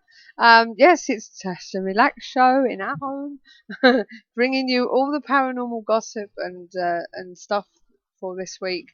Answer to your question, Andy, I did ask him about something to do with the dictionary infernal and all that lot. I can't remember what he said, but do you remember what he said when I asked about how he classifies his demons, Steve? He not by the books that Andy put up. No. It's he was saying about the feel of it, insect activity, basically being a lot colder than it should be in the Pacific areas, Right. stuff like that, and that would be the beginning of it for I him. think the clue there is that the demon activity, the insect activity, that brings them closer. Normal chill factor is could be any spiritual activity, but because of the other bits like the bugs coming around and affecting you, and also the certain illness feeling, that's where you get more of a demon or more of a very, very negative type spirit will pull it in. And that's what I think the difference is. Well, we're going to find out more about demons next week because just to let you know that our guest next week is Bob Cranmer, who's going to be talking about the horrific phenomena he and his family dealt with in their 100-year-old Pennsylvanian home, which was demonically infested. So that could be interesting. That's coming up next week. But for now, we're back here with Jeff. We were talking about how you got started and everything. But how long have you been a medium for? I've been a platform medium for about 25 years now. Mm-hmm. Actually working on a platform, as in church platform and stage work. Love it, enjoy it. It's always a challenge. You can never predict what's going to happen. No. Whatever comes out just comes out, good or bad. But I tend to try and avoid the bad what comes out. Yeah. So for obvious reasons. I think we're here to help, and that's why I do it, basically. So, and how long have you actually been picking up on spirit before you started doing platform work? As a child, like I said earlier on. Yeah. When I was a spirit, I see things, I hear things. I didn't understand it, really didn't. I just put it into my imagination, or maybe that friends from the spirit world come around, or children to play with. We just tend to ignore it. You tend to accept it as part of life at that age. It's when you get older you realise that no, it's something different completely. It's a different entity, completely different world, and different type of being. Yeah. And it's very good. It's very interesting. It's just brought me down this pathway now of getting more and more involved with it and trying to make a difference. That's what I do. Well, this is it. So, What would you say to those who say that some of what we're getting is actually from otherworld beings? Do you mean aliens? Yeah. I'm a big believer in that. I don't see we have a vast galaxy, mega, and for us to just think there's just us here, I think it's very narrow-minded. Yeah, but do you think when you're picking up on stuff as a medium that you're connected into something that they're sending? I am certain of that, and information I've been given, people what they've said to me, and how they phrase it, you just wouldn't phrase it as a terrestrial type being, to say.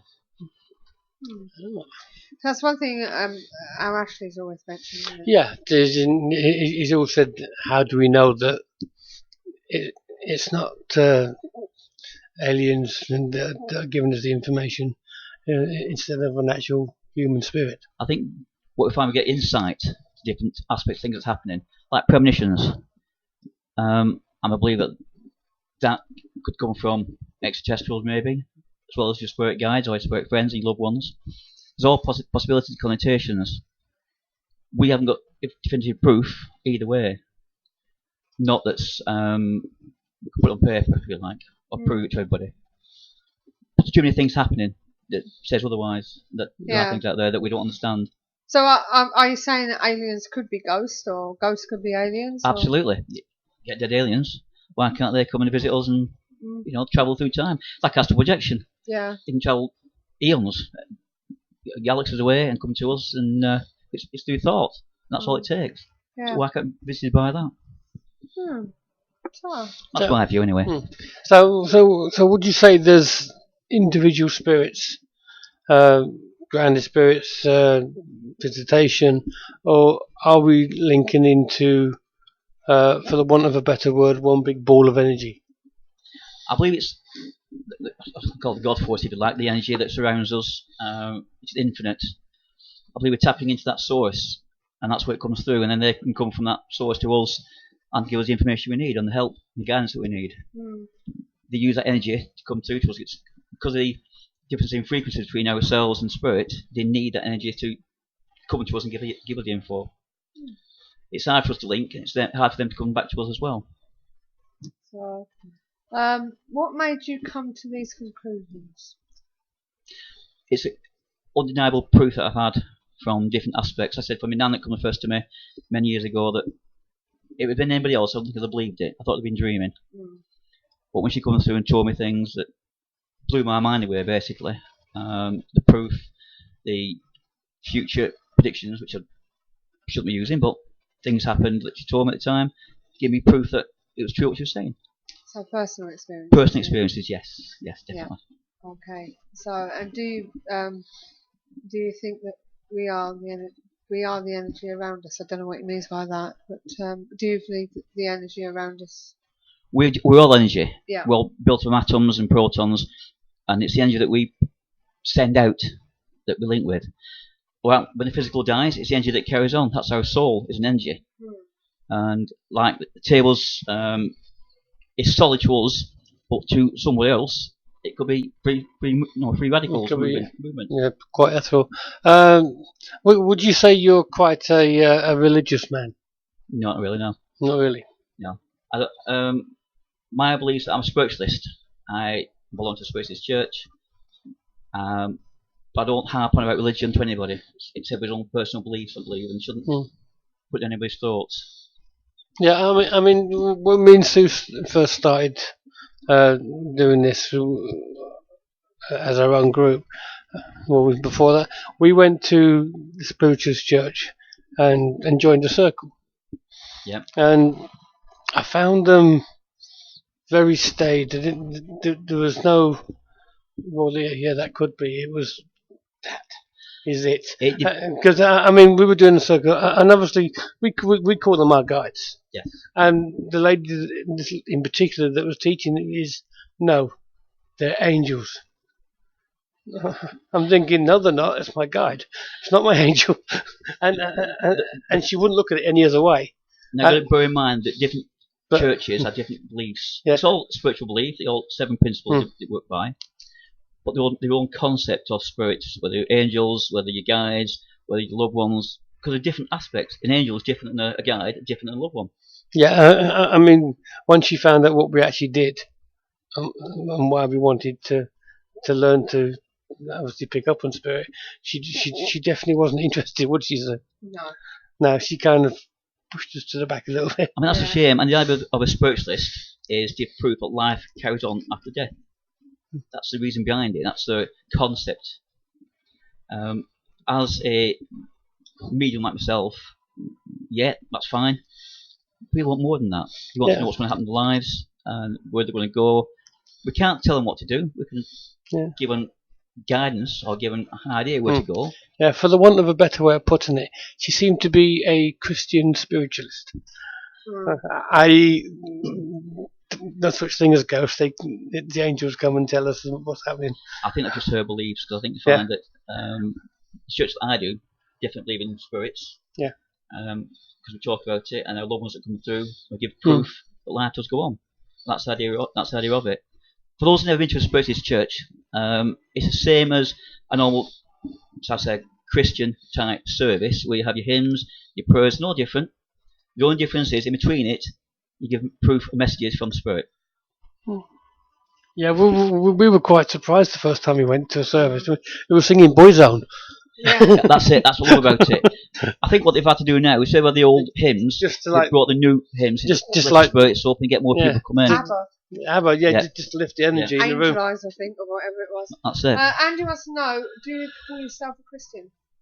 I am a Christian. I believe in a Christian as in I believe in helping others, and that's what Christian's all about, in my opinion. Okay, so there's your answer. Now you're going to give some meanings to a couple of That's people. it, yeah. So you're a Christian without the doctrination. That's it, yeah. Okay, and we have got one person that's interested in a reading. I don't know who else is interested in a reading that's sitting out there, but we do know we've got one person. But also, he's going to come on and tell us about last week as well. So, are you home, Andy? I think he's home. Are you at home, my young man? If you are, if you could please come and grace us with your presence. Why am I not getting it with me? Don't mind me, I'm doing half a dozen jobs at once. So, Yes, but the Viscount said he prefers the old rugged cross. The old rugged cross. Have we got Andy Mercer? Or is he not ready yet? He's talking away. He was saying that the Christian believes in Christ, is God incarnate, which is the foundation of Christian faith. Personally, I don't have faith in that doctrination.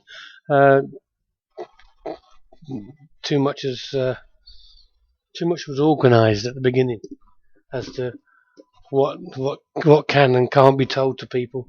Right at the beginning, instead of saying this is the information we've got, make up your own mind, it was this is what we want you to know. Yeah, which is totally wrong. Yeah, It's and also right at the beginning there, Christ was never Son of God. Until the Bible tells us that he's the Son of God, he was just a prophet. I would say I believe that Jesus, not Son of God, but he was a fantastic prophet and healer. He was one of the best ones ever known. He was a very good man. I don't particularly believe he walked on water, mind you, but Hello. Did. Well, we've got Andy. I did that. We've got Andy on Skype. Good evening, Andy. Hello. Good evening, sir. Good evening, Andy. All right. Don't you be breaking up on me. I'm not. I'm sitting here. I ain't moving. You're not going through any mountains. Not that I'm aware of. Mind you, we didn't do too bad on that, really, did we? So, yeah, I mean, it's like, I just think it's a bit rude, really, of being on the bloody car. I'd have stopped about it. go find a service station, sit in there. I don't know. Anyway, so what have you got to tell us anyway about Yes, what went happened? to the Cage in St. Joseph's on Friday night, just gone. Yeah. With John and Stereo Paranormal. We had a very small group, only 4 sort of paying punters, as it were. Myself and John, so 6 of us in total. We couldn't come. Which was nice because it's a very small location, and I think if you got 2 people in, they just crowd it out. John had the painting with him, of course. Yeah. Which played its part a bit later on in the evening. Initially, it was. Well, I personally think it's a nice, calm, cosy place, but I don't find anything like that scary, as you well know. But the 2 of the 4 people there were new to all this. One of them was scared silly, but she was only 18. But then she seemed to really get into it after a little while and seemed to enjoy herself. And the other 2 were old hands at it. They've been around for a while. So it was a nice mixture of people. Apparently things that I can report that definitely occurred very early on. We heard footsteps above us in the rooms above, and very definite footsteps in the room, not next door or anything like that, which is quite nice. It's an end of a row of houses, so there's nothing on the side of the house that we heard the footsteps. I think picking up on various sort of energies moving around, particularly of an elderly woman who seemed to hang around the house. I don't think it was a witch or anything like that, but it was just an older woman who seemed to be there. Manifestation stuff was quite good. A couple of times we had a few things. I was at the bottom of the staircase, which is very narrow, very short staircase upstairs. Yeah. Where one of the other guests was at the top of the stairs. Now I was talking to her, calling up to her, and I could see her legs at the top of the stairs because at the angle I was at, you can see sort of below the knee, and that's it. And as I moved further to look up, she walked out of the bathroom to the side, and I thought, hello, that's not her legs, because they kind of vanished. So that was rather good. But we both noticed right in the middle of the stairs, her looking down and me looking up, at the middle of the staircase, it's quite dark, but it was almost like a dark mass there, like a blob, if you like, sort of even darker area. That was quite interesting. And what else do we have? The painting did a bit of a vibrational dance around the cage itself. They were holding it gently either side in a circle. I filmed it, and it was wobbling quite considerably, and you can see were barely touching it either side. Yeah. That was quite impressive. What else did we have? Various noises and rumbles that were some you think maybe it was traffic outside, but others you know that's definitely inside the house. That was quite impressive. I did little experiments with different people sitting upstairs in one of the upstairs bedrooms alone with the painting, and sort of watching their general reaction, which is quite funny, really. But it wasn't a bad night. It ended relatively early in terms of things happening. Yeah. It became rather quiet. It's hard to explain. It's a little bit, as I was saying at the time, the painting kind of floods wherever it is and kind of takes over the place, and you can sort of feel it being there, the painting. Oh, that was the other thing that happened. Yeah, sorry, one I did forget. An experiment we did with the surface thermometers on the painting. In the space of 10 minutes, it went from 17 degrees to 0. Really? Dropping down, and John constantly asking the painting to lower the temperature, while the wall of the room went down about 5 degrees in that period of time. The painting went down by 17 degrees, which was pretty impressive, I have to say. So yes, all in all, it was a good night, enjoyable, definitely. Yeah, we had a couple of little bits in here, didn't we? After the painting had gone. Yeah. Oh yes. Yes, I actually heard somebody say hello. He rang me up a couple of days later, John, didn't he? Yeah. I said to him, "Do you think you might have something residue might have been left here?" He said, "It doesn't normally. Why?" I said, "Well, we've had a couple of things happen, haven't we? What was it we heard?" Well, we was in the sitting room, and you heard somebody say hello. You actually thought it was me, and it's like, no, didn't say a word. And the day after, actually, did John rang up. The light was off in the office, and I walked past the door to lock the front door, and I actually saw a male shadow person in the office. Yeah. No, I didn't. Not liking you. I smudged. We've had a smudge. Now, I know you think it's a placebo, but we love it. So. Who said? Oh, I don't know. You know. Oh yeah, I mean, some of these things are, but that's the point. It changes your mindset, and your mindset then affects the atmosphere around you. So no, it works in that respect, definitely. Well, No, so yes, we did have a couple of things happen. Yes, and of course, as you know, the dictaphone on the night actually recorded nothing. Yeah. That gets. Absolutely. I can't get that because it should have at least picked us up. Yeah. And the interesting thing, of course, if we listen back to the show on the Monday, we didn't hear anything like as much of that noise as we heard us listening to it heard on the night. So that almost like noises was very strange. But I noticed it seemed to start a lot earlier than we thought. It was practically from the beginning. And unfortunately, even though we heard the phone ringing, not only in the room but actually on air through the headphones, it didn't come through on the recording. No. We actually heard a phone ring. That's brilliant. And Sue put her hand up to the painting's mouth, and she could actually feel breathing on her hand. Yeah. Interestingly, this was the first time I couldn't feel it do that. That was really on Friday. Didn't feel it at all. No. It was the same across the whole painting. Bloody cold across the whole painting. Yeah. Well, when you're not Sue, I'm not doing it. Okay. Well, while you're on then, Andy, because the Viscount wants a reading as well now, so I'm going to hand you over to Jeff. Okay. Okay, and he can give you a reading. Good evening, Andy. How are you? You all right? Hopefully, that is. Hello. Yeah, I'm pretty good. Are you all excited? Well, I don't get excited about anything, but all right, let's see what we get with you, if you don't mind. All I want from you is simple yes, no, don't know, or mind your own business. I am nosy. Okay. So we'll see where we go with it. Just as I've been linking with you, and you're chatting, there's a lady comes in, but very, very white hair. You understand? Nope. Okay. And she's talking to me now. She's doing this. She's playing with her. It's all white. This is what is so significant about it. She's saying she belongs to the older generation of the family. So I might go back a couple of generations here. Maybe a great grandmother, something, a great aunt, or something. But certainly something that you should have been aware of. Not that I can think of. All right, not to worry. Both grandmothers, and both of them had grey hair, but not very white. That's probably the definition of how we view it. All right. You'd understand then why she's talking about you keep looking around behind you over the last 2 to 3 weeks?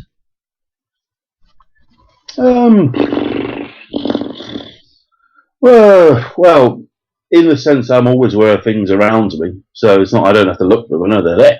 Yeah, but this is something that's, you've been looking for something different. It comes in your aura. It's like you were walking along, and also when you turn around very quickly, you look behind you, thinking someone's walking behind you. Not necessarily. I know what you're saying, and there is definitely something to it. It's not quite as you're putting it. No, but it's how it's coming across to me, how they're giving it to me. There is something that is around, hasn't been for a long time, that currently is definitely around. That's fine. Long to understand, it's not for me to understand, it's for you to take mindset on that. But she's just talking about being around you and watching what's going on with interest. Things have heightened up the last few weeks. That's what she's talking about. As though things have changed around you, your own perceptions, in fact, that you are picking things up that wasn't there before. It's a complete change in your idealisms or the way that your mindset's been working. You understand that bit? If I'm honest with you, not really, no. Not in the recent, not very recently. No, I mean some things have changed earlier this year, but that was a while ago now. No, I'm looking at something very recent. She's talking about. It's like an energy that's coming towards you or emanating from you that's just linking around. Certainly, some of what you're saying, Jeff, is definitely true, but it's not quite as it must be presenting itself to you, shall we say? There is something going on, definitely. You'd understand then the lady, please, that would have had maybe not dementia, but something where she'd been losing her mind slightly before she passed. Not neither of my grandmothers would have. I'm not looking at your grandmothers. I'm looking at this lady that keeps popping in. I can't think of anybody that would be true of. All right, so we can find a bit more information for you then. Okay. You'd understand then. I'm trying to get things off from being too personal, obviously, because you're on the radio. I'm trying to keep away from all that. You know me, I don't care. That's fair enough. Yeah, See? that's fine. That. Well, You'd understand then, please, where the vehicle accident was. the what The accent? vehicle accident. Regal. The vehicle. Sorry, it's my accent. Car crash. Oh, vehicle accident. No. I've got to say vehicle because Nope. not telling me what it is, whether it was a bike or actually a car. It wasn't a passenger at the time, but it was a serious accident. It was somebody lost use of their legs. I don't know whether they got them back, but certainly lost use of legs at the time. There's nobody I know that would fit. I'm sorry. That's fine. That's fine. All right. So you can pull something else out of the from her then. In fact, let's go and change to get somebody else to walk in and give us a bit more information. Yeah, go for it. Right. She's talking of a bad knee, and I think it's a right knee. You understand that one? What, her or me? It's you or somebody that's very close to you. And I do feel it's just a right knee and not the other one. I have occasional problems with my left knee, but not my right. It's the left that goes funny after playing rugby when I was younger. All right. This is what I'm saying. No left. This is what I'm saying. She's getting very confused, this lady. This is why I thought she might have had dementia. Because you're getting very confused what she's saying and what she's doing, what she's pointing to. I don't think who she could be. Can you get any idea of her height? 5'4". Very definitive. You say her hair's white, was it straight or curly or long or short?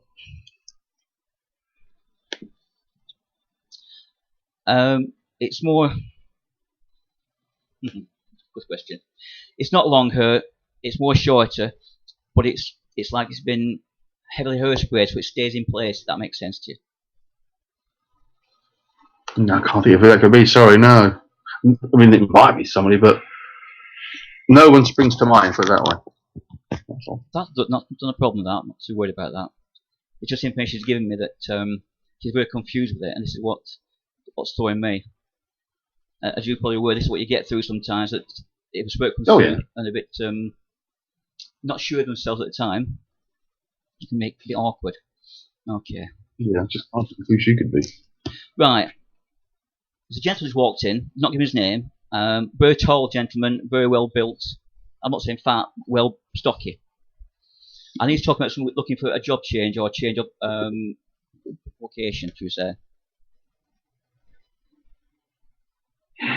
Am I? No. Someone's been talking about it. Must be talking to you or around you. About changing their job or location? No, vocation. Vocation. Oh, vocation, sorry. It's like a different pathway for them. Yeah, no, sorry, no, I can't think of anybody. I changed mine back to my old previous career a couple of months ago now, but that's the only change I can think of. Right, no, sorry, that's what does actually fit in then. You've obviously been talking about it, you've been chatting about it, and that's where it comes in.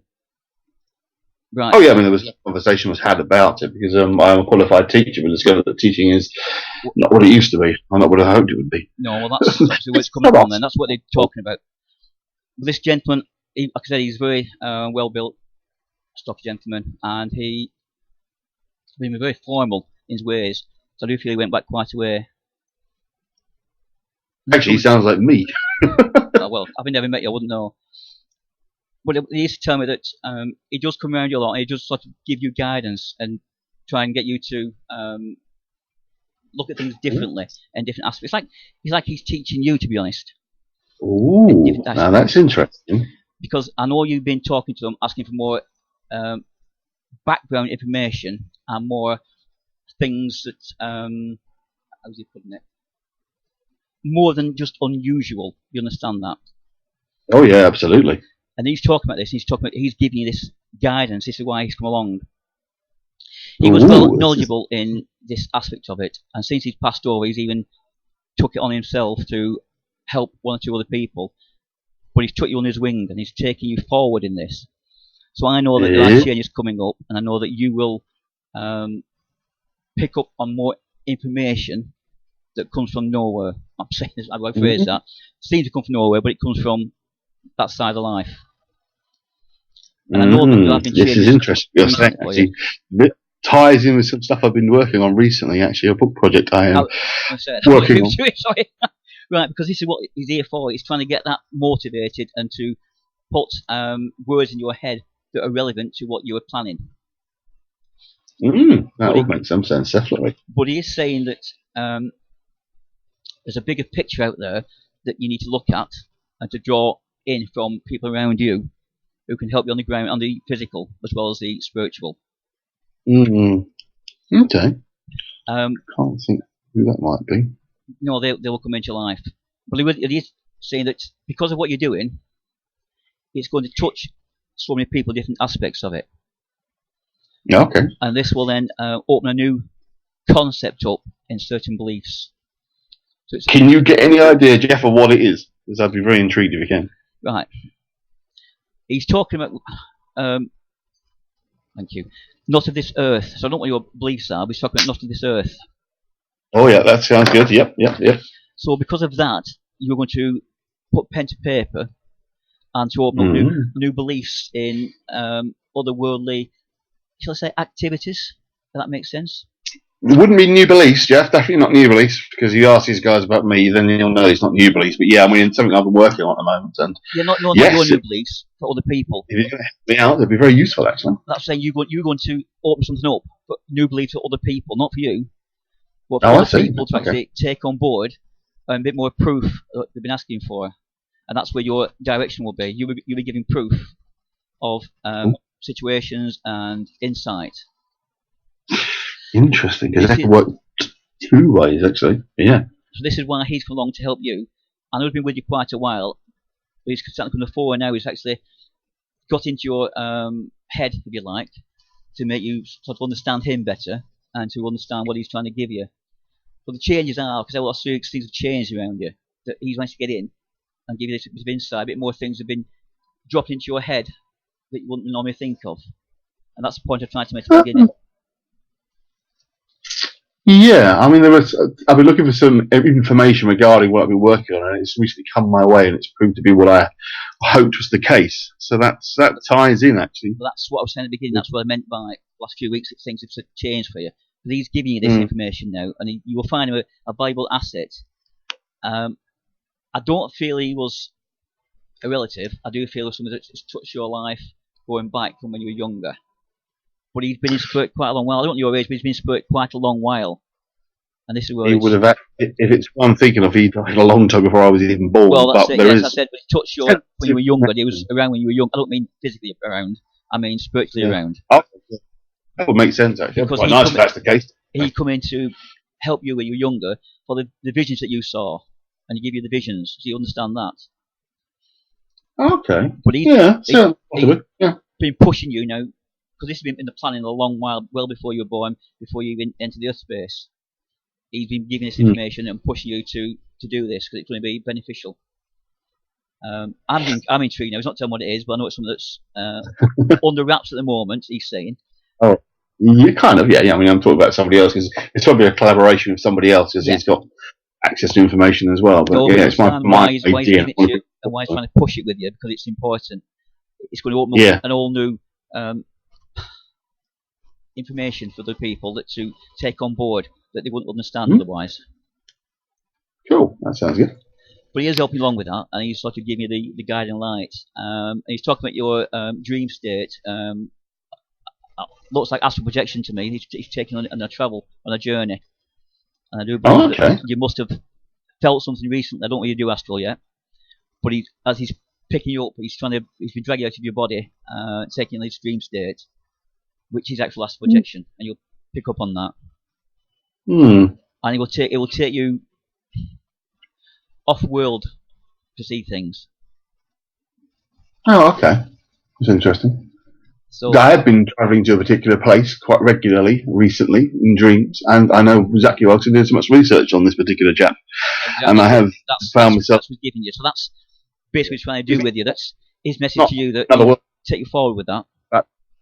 Not in other words, about 20 miles away from here. Not even that, it's about 10 miles from here. But it's a very important place. Yeah, but that's what he's doing with you, and that's his job with you to guide you on all those lines. Cause it's important, and you'll do it. The way he's pushing you, and the way that you're beliefs are, the way that you want to do something. He knows that you'll carry through it. You won't just back off when you hit those obstacles that you will hit. But he's going to help you to get through them. He's going to bring other people in and help you along the way. He said it's too important. It sounds really intriguing, this to me, but it's important that you do this and you carry on with it. And he knows you will. And you can be It'll be guardian light. to him, set the record straight for him, I think. I beg your pardon? It's important to him because it sets the record straight for him. Oh, right. Well, that's fair enough. Certain misapprehensions are out there about this particular chap, and I'm endeavouring to change some of that. I have. Well, that's fair comment. But what's where it comes in anyway? What's then where he's taking you forward, and where you get more of these dreams, we're going to call them dreams, out of your body, but you'll be taken farther afield with more information coming through, and even linking to Stonehenge in somewhere as well. I don't know where that comes in. He's talking linking to Stonehenge. Now, I know Stonehenge was very much belief that it could have been from alien origin. So watch where that comes in as well. Why he's talking about that. I do believe there's a link in there somewhere. He would talk about. That wouldn't fit in with him at all. No, but this is something that is going to drop in for along the lines of the project, we say. Okay. Let's see where that goes. But that's why he's here to you, to give you that insight which you've been asking for, which you're going to get guided on, and to help you along with your endeavours in your book and everything else you're going to be doing. Okay, that's good. So, is that okay for you?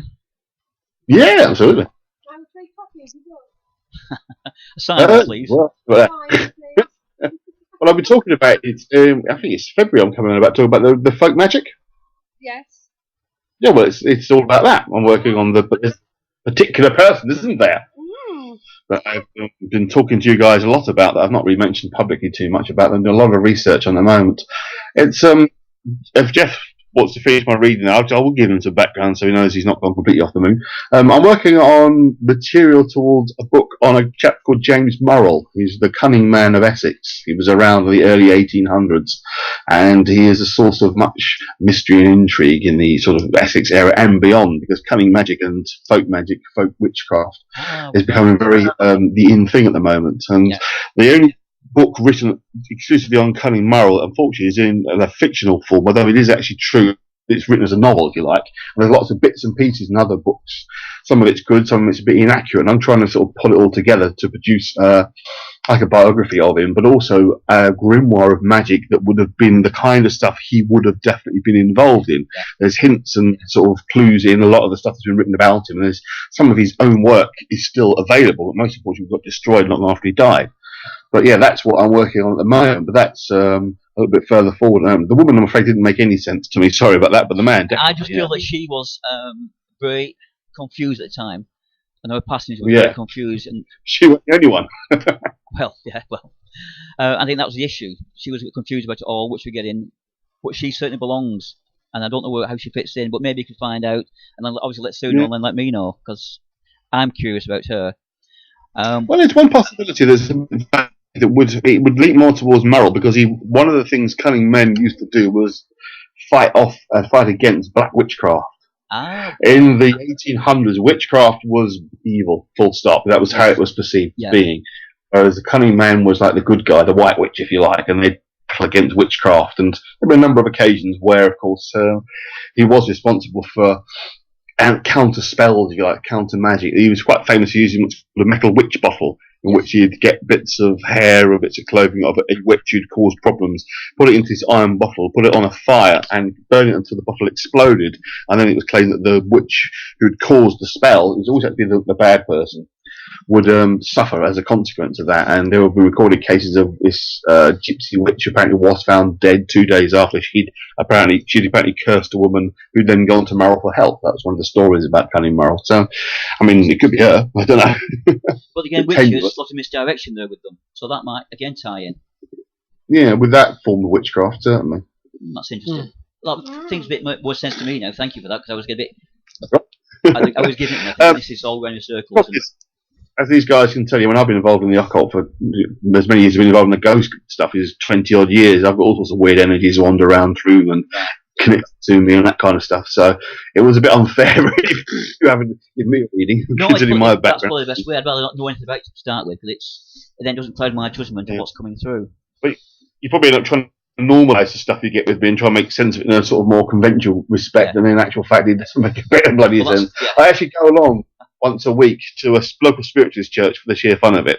I mean, they are very laid back. The odd little prayer at the beginning, which I don't get involved in, they don't involve myself in, and they know I don't. But I've had them try to give me readings, and they get all sorts of weird stuff. And think, well, I don't know what the hell this is about, but I'm doing this, and I'm like, that's right, that makes sense. And I'm like, what? Yeah, no, that makes sense. And like, I'm getting these weird energies and stuff like that. And I was once told there was a huge flaming pentagram around me, but it was okay.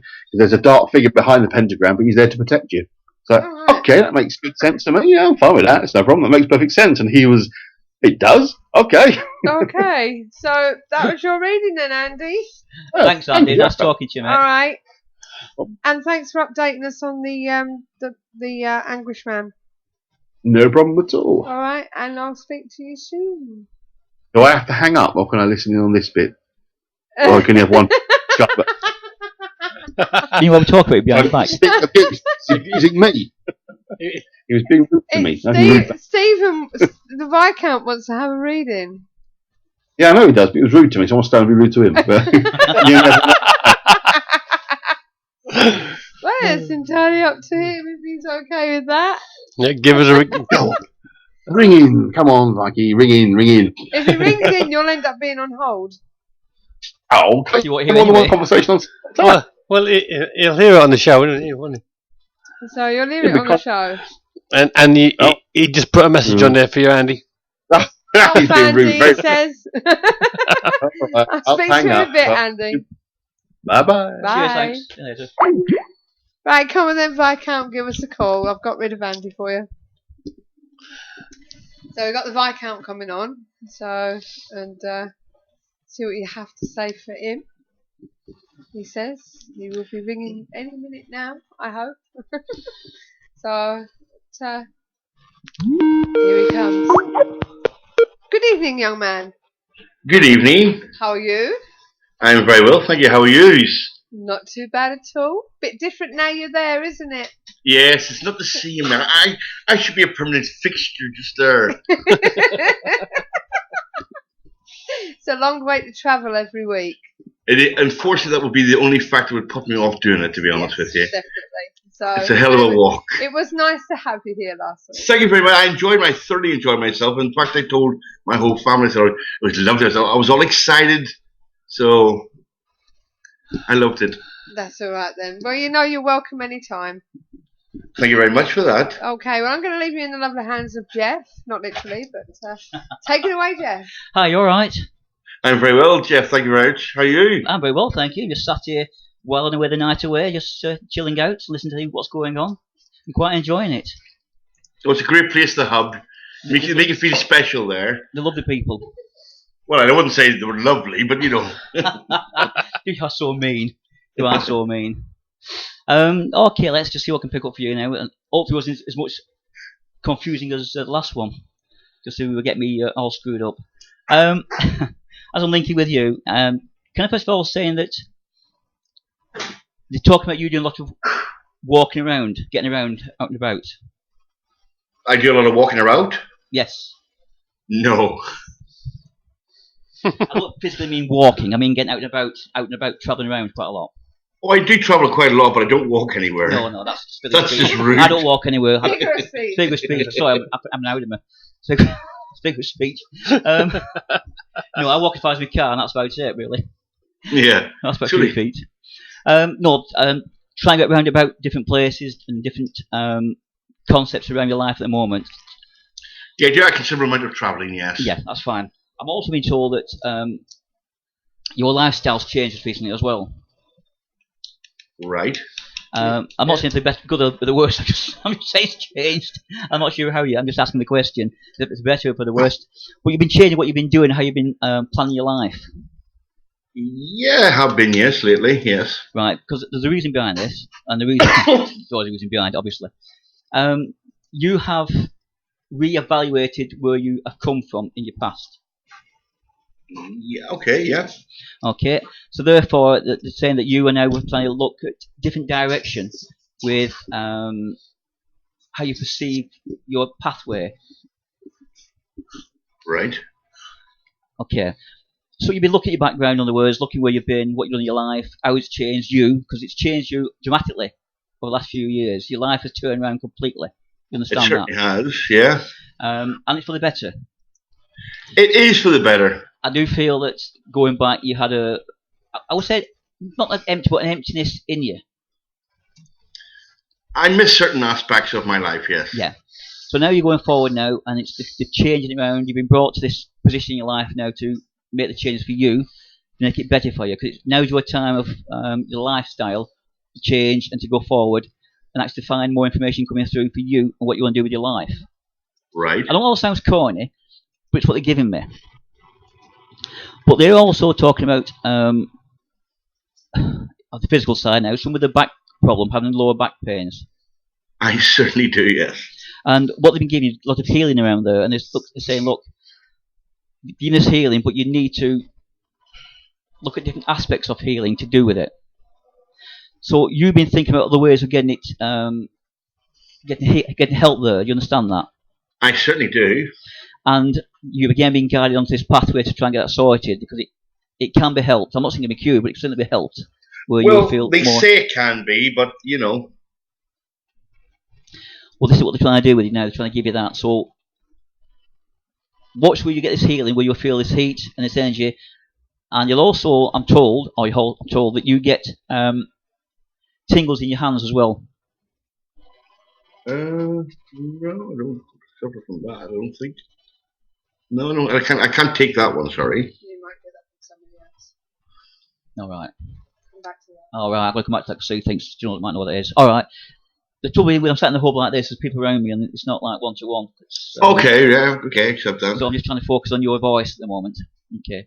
You'll then understand why we talk about a car change. Yes. Because they're giving this car change for you, or around you at the moment in time, talking about it, whether you just had one or you're going to change it, or just talk about it, because that's... Well, I've just had one and I'm having a new one again in March. That's fine. As long as you understand, that's okay. But there are issues to do with the car that isn't quite right. You understand that? Oh, I certainly do.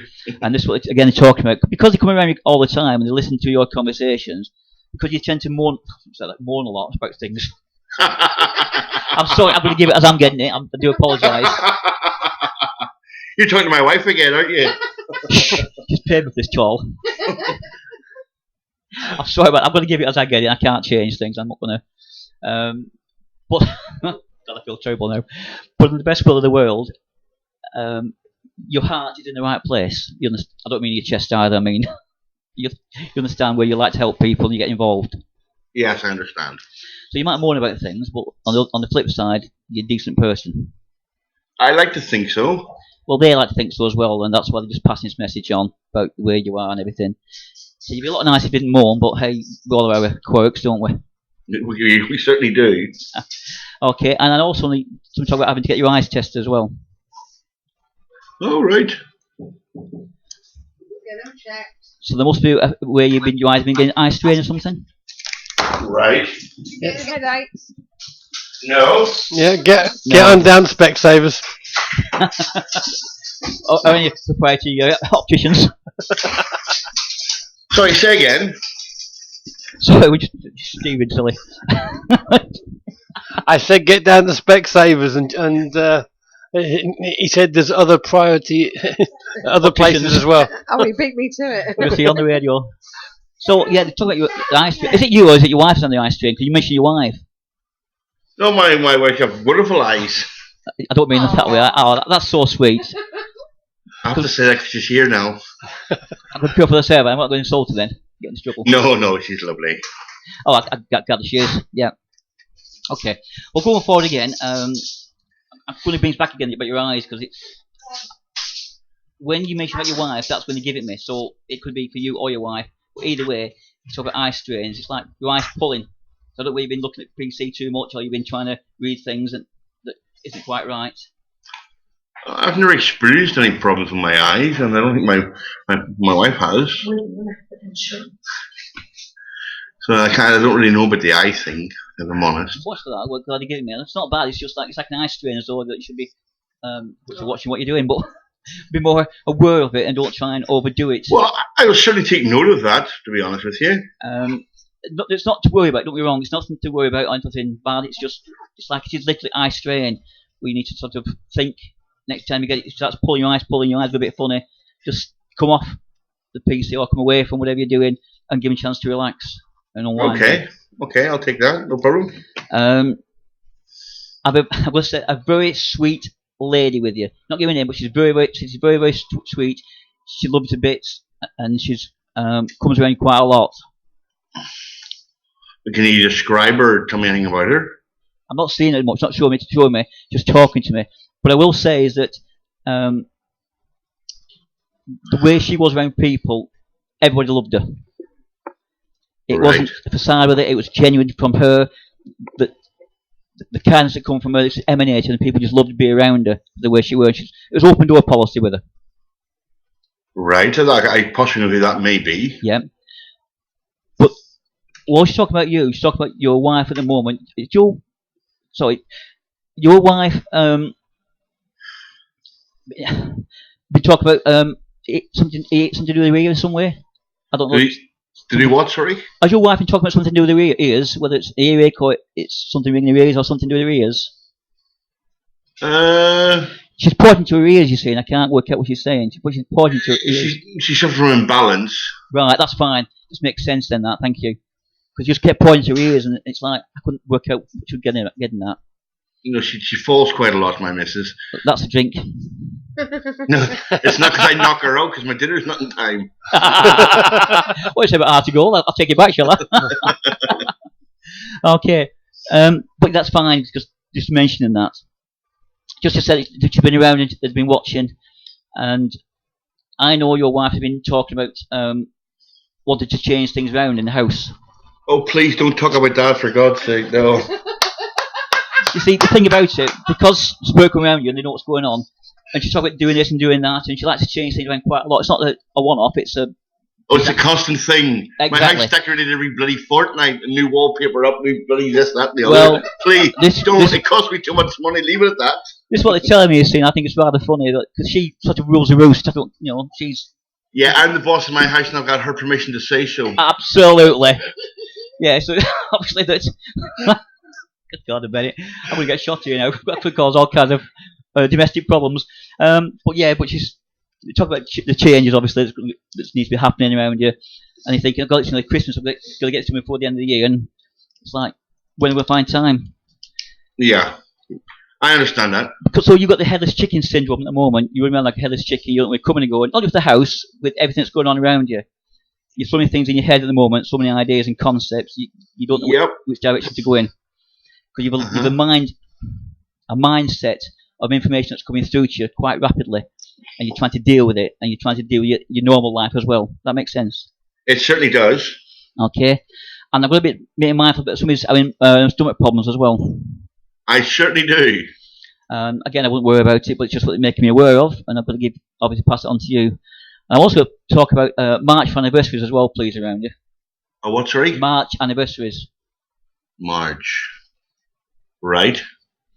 And there must have been a passing around about December month going back.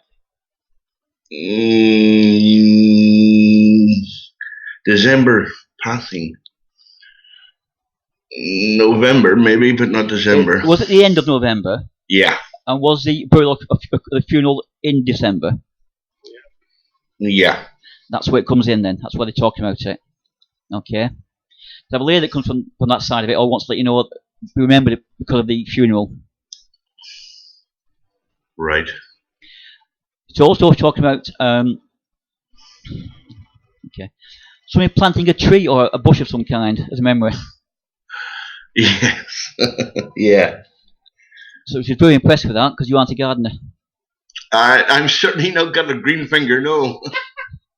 Well, that's what I say, you're not a gardener, and I'm thinking, oh yeah, okay.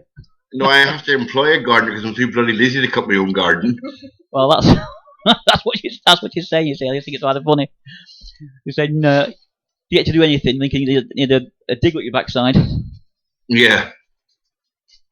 Oh, such phraseology from this lady. I don't know who she is, but I like her sense of humour. She's very, very funny, and full of life and full of energy, vitality. Does she not give you a name or anything? No. She's not giving me a name. No, I can't even see her face. Normally I can see a face, the outline, but for some reason it's not giving me that. She just thinks everything's funny in life. Okay. And she keeps pointing to her watch, so don't know you've got a problem with your watch or you're looking at time. Can you ask for more information on that? Yeah. Me and Sue might know where you're going. No, right. But can you ask for more You've told him information? something, haven't you? I don't know what's going on with that, but that's just Do what. what, Steve? You've told him about the watch, I haven't you? haven't actually. I want to give him. told him nothing. I want to give him what they're giving me, and that's what they're talking about your watch, and that's all she's saying. But she's laughing about it, so I don't know what the joke is. Obviously, there's something funny there. Oh, there is something. Would you like to explain, Steve? I have. Well, more than one watch. No. I've got a brand new watch, a Samsung Gear watch, and it answers the telephone and stuff. And I have no idea how to bloody use this thing at all. I have one on my wrist at the moment. Right. Well, I got one of these things, and it's an actual standing joke in this family because I've wanted one for a while, and I don't even wear a watch. And it was just because it was a gadgety thing, and I've been showing everybody on Facebook and stuff about this watch. Oh, look at this watch I've got, and I don't even know how to work it. So maybe you can find time to learn it. Oh, sorry, I'm so corny that. Oh dear me. Also, I'm still linking with you because they haven't gone away yet. I still want to sit with you. Good. They talk about something to do with your rings as well. I changed a ring or a new ring or something. I changed the ring. Yeah. That's correct. Yeah. Okay. And I also give you give me the name of Fred. Fred? No, don't know any Fred. No, sorry, I can't give the name Fred. Can't take that. Or Frederick. No. Can't take that one, sorry. You can't. Well, as he comes in linking your vibration now, he's talking about when you was younger, there was a fruit and veg shop that you used to go to, and he went to that. Are you serious? Yes. Wow. Why? Well, I do know the name doesn't have significance. The name Fred or Frederick. I'm trying to thinking, but when you said that and the name Fred came up, I actually was thinking of another name, and I was actually thinking, and this is no lie, I was actually thinking about the shop that I used to go to all the time where I met this bloke. When I say met the bloke, I don't mean in that sense. Well, hey, walk down this road. The bloke was always there, and it was actually his daughter that owned this, what you call a fruit and veg shop, which is actually a little traditional corner shop that sold fruit and vegetables, and I had the old storefront and all that sort of stuff. So that's what popped into my head when you said that, actually, if I'm honest with you. That's fine. It's for you anyway. It's not for me to understand. It's all about you. Right. Well, it'd be rude not to be all about me. Oh, God. Oh, and who's got a sweet tooth as well? No, that's something I don't suffer from. Never have done, never will do. I don't like sweets. I don't like chocolate. Who does? I'm a savoury guy. No, who's got the sweet tooth? Oh, well, no, Victoria doesn't. Victoria's not a chocolate lover either, to be honest. Hi, honey. No, she doesn't eat sweets or chocolate. No, none of us do that. We have a daughter, obviously, who, like any young lady, eats sweets and crisps and bottles of pop, but, you know, what kids doesn't? Right. Now we get that link. Your daughter, has she got fur hair? I know you've got darker, but she got fur hair. Yes. Right. And has she been saying that she's how can I put this? Not feeling 100% just recently? She suffers with, well, I won't get into too much detail. Right, you understand why they're talking about her, and without going into detail, you understand why they're mentioning her then? Yeah, she suffers chronic pains once a month, Yeah, I understand that. That's what we're talking about it. Can you say that there's a granddad figure that comes along and giving her healing? Right. And he's saying it's a granddad, so I don't know if it's your granddad or her granddad, I don't know. But he's saying he comes along and he gives healing.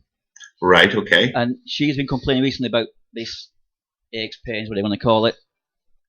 And you'll find that will ease off because of what he's doing. The healing he's giving. Okay. It's funny how things work because you give the sweets and then that links your daughter, which then brought your daughter in. You give the description of your daughter, you give the link in, so I could jump to her. And Lovely. That's how it works. It sort of bridge the gap to give the message who it's for. Well, I can understand where you're going with that one, with the aches and pains. I understand that with her, yes. Okay. That's fine. That's fine. But that's obviously why it's linked up through that way. So yeah, that's where the sweets come in. It's always amazed me how things work this way, because it's never straightforward, and you've got to sort of jump from one to another to get to the actual information that's required. Right. Victoria, listening. Yeah, Victoria's here. Oh, that's unusual. Yeah, she's just coming from work now, obviously earning me a crust, you know. So I used to work for a living, don't I? Yeah. Don't upset her, please. No, get the big whip out again, get your decorating done, and get it all sorted. It's done, the decorating's finished, only a little bit to go now, and that's it. So let's move on from the decorating. No. We've got to link in Kills to Death now, so you actually get it done and make sure it's sorted. We're live on air, you see. I've got another. Listen, my daughter's got a room to be decorated. I've got a desk to build, a chair to build. Please don't. It's getting too much. Yes, a new bedroom furniture, honey. Yes, see, starting. Let's move on. Let's move on rather quickly. Ho, and a Merry Christmas to you. God. So, what's something to bring you for Christmas? A Black and Decker. Oh, I'm going to employ a full-time builder in this house. Okay. Well, there you are. Then you see, they're coming to the end. They're drawing close to the end now. From the links with you, but they are talking about a bit of a windfall with you, which would be quite nice. So watch where that comes. I don't know where it's coming from. I don't know where you do any kind of a lottery or whatever. I don't know anything about you, but there's a bit of a windfall coming through. Oh, that'd be wonderful. I'll show you 50-50 with you. Listen, I'd be happy for 70-30. Oh, 30 for you. That's fine. Yeah, I accept that. Thank you very much for 70. Yeah. But we'll just watch for that. And I also watch for the 10th month. October? 10th month? Yeah. Oh. Talk about the 10th month for some reason. We watch for that for next year, for the 10th month, something very good for you. And watch for the round about the beginning of February next year as well, please, because that must be something important for you. But there must be also memory links to February as well with you. There is, yes. So watch where that ties in with you as well, okay? And again, watch me. Sorry, there's somebody coming who've been turfing for quite a while. They'll come and get in touch with you, contact you, to chat with you. Well, that'd be nice. So, and that basically is all I've got for you at the moment, and I hope that's give you some inspiration or some ideas. I truly appreciate it. As I say, I'm not a. I do believe the concept of mediumship and spirituality, and I'm glad you haven't used Barnum, a lot of Barnum statements. You know, I won't do that. That's why I said I won't give what I get. Yeah, and I appreciate that. A lot of things I could genuinely take, and the watch thing was very interesting, and my back pain and stomach problems is another thing which is very interesting. And a shop. Yeah, that was the shop. Actually was called Avril's. All right. It was a proper traditional shop, and I used to do the potatoes. I used to rub down the carrots and then weigh out the potatoes every week and earn some money at the weekends. So I worked there on a Friday, Saturday, and Sunday, packing bags of potatoes and weighing out the carrots and the onions and stuff. So that's very interesting. And will you also get your hair sorted, please? Please. I'm trying to get it cut. I'm working on it. Well, that's what telling me. So just get it sorted. Lovely. I don't know. And upon that note, Steve, I'll leave it to it and I wish you a Merry Christmas. Okay, and thank you, my friend. I truly appreciate that. You take care then. Thanks. Thank you, Sue. Thank you, Steve. Bye. Bye. Bye. The eyes bit Yes. actually linked with Andy. Yes, I think you might have been getting something for Andy there because he shouted at me on here. He said he's had a bit of eye strain of late. He's started to use his glasses more. Right. Yeah, that's the trouble when you've been linking with someone before, Andy. If you haven't got linked correctly, you can pick things up. And he said they had a Freddy at the cage on Friday. Oh, right. Yes. I do apologise for getting mixed up to Steve and Andy, but it's double link. It does happen. But at least we know where it's coming from, so I wasn't actually getting things totally wrong. Problem with the hand? Yes. Right, okay. What about the hand? Did you say it was what hand it was? Left hand or something? I can't remember. I said which hand now. I got a couple of things with it. One was it was tingling. Right, yeah. And I do feel there's also a problem with gripping. Yeah, that's Steve. That's Steve. Yeah. Oh right, I've got my left hand. I'm doing my left hand here. So Those two fingers from down there. Oh right. All numb. Yeah. I've got a go and see. They think it might be a trap there. Right, so I'm thinking of you as well. So it's like, Yeah. it's one of those nights in I go around in circles. Well, Well, that's it. That's the trouble. When you're something so close proximity, it's difficult to link each individual person. Yeah. Church is different because you're up on the roster most of the way. Yeah. So you're not in close proximity. No. So you're homing on somebody and give them a message, which is fine. But when you're sat next to a couple of people and then talking to somebody, it's still in the ether. It's still linking up. It's like with Andy and his eyes. Yeah. He Well, also said that the guy is doing a book about James Murrow. He wore glasses as well. Well, there you see. Yeah. So it all ties in. So Yeah. it does actually tie in what I've been saying tonight. It's all makes sense now that brought to light. I don't know what oh, it's alright. He said not meant to be a question mark at the end there, just caught the key. But yeah, Steve's been getting tingling in his hands, so that's why I stopped you there, because I thought. Well, that makes sense, and I'm glad about that because it's yeah. And Andy gets pins and needles in his right hand sometimes. Yeah. Oh. Did he had it when he was a kid, didn't he? Yeah, but he has recently. And Andy, you get neck ache as well? No, that could be me. Oh my god. Because I've got neck and back spondylosis. Spondylitis, right. Yeah, so. And I had a bad neck ache yesterday. Jesus. Every time I turn around, it went out. My neck's been playing me up, so, you know. So, yeah, so I've been caught in there somewhere. Alright, then, Sue, what about your left arm? Been problems with that? Yes. Yes, that's fine. Yeah, it's weak. That's fine. I'm glad that I at least know what that one is. Who that's for. I know else on the web. Yeah, Andy said not so much the neck. My account said the hub is full of Demics. Yeah. tonight. Everyone's going to be on this. Oh, dear me. So yeah, but yeah, it was that was the meeting. So any messages for us while you're there, or has nobody come in for us? When I was here last time tracking shit, there's a guy stood at the door, a very wiry guy, very thin, very wiry. Oh right, yeah. But I do feel in this building a long while. In this building? Yeah. Right, okay. But as he was stood there, he just kept looking with interest. He didn't come in the room. He stood at the doorway, which surprised me. As well, he didn't want to cross the threshold. But he's very, I would say, very wiry, very, very skinny, very thin. And he was stood the last time I come down. And with him, I couldn't understand why he wouldn't cross over and come this room. So there must be some reason why. Well, they did, or he just visiting, but he was here, stood there watching. What's going on?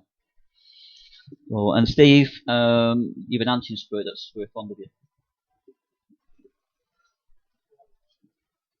Just saying that he's very fond of you, and likes what you do, and where you help things and get things motivated. Can you give us some dimensions of the lake? Yeah, you're bigger than normal. I'm being polite. I'm going to try to be polite now. I wish I would have said that. Overweight. Yeah, larger size of life. Got to be very careful what you say with these things. You get shot. But yeah, but she's very fond of you and she's around you and likes what you do and the way you are. Hello. I have a possible problem with that lady. The last time I see her, she was quite overweight. She always used to be quite thin. Yeah. Just that's she's coming through. There's overweight part of it, which is sad. If you give me a height and hair, then I would be able to do it. No, I see like a reddish hair for some reason. Or gingerish or something like that. We're not quite that way inclined. Steve, they can't hear you. Because he's sat back. I do beg your pardon. But the lady that I was thinking of would be blonde. No, not red. This is more reddish to me. And then that one's buggering me up. I'll have to think about that one then, where she fits in. We've always thought we've got a woman here, not a man. Yeah, that's why the man wouldn't cross over. I think he was fighting the woman, to be honest. With his stature and everything, the way he was, he's looking in thinking, I don't want to be in that room with you. Yeah. The thing is, the lady that we've picked up here, we always get her in the hallway. Yeah. We see her go past the door quite often. So strange that, because like I say, you stood there, he wouldn't come in. Yeah.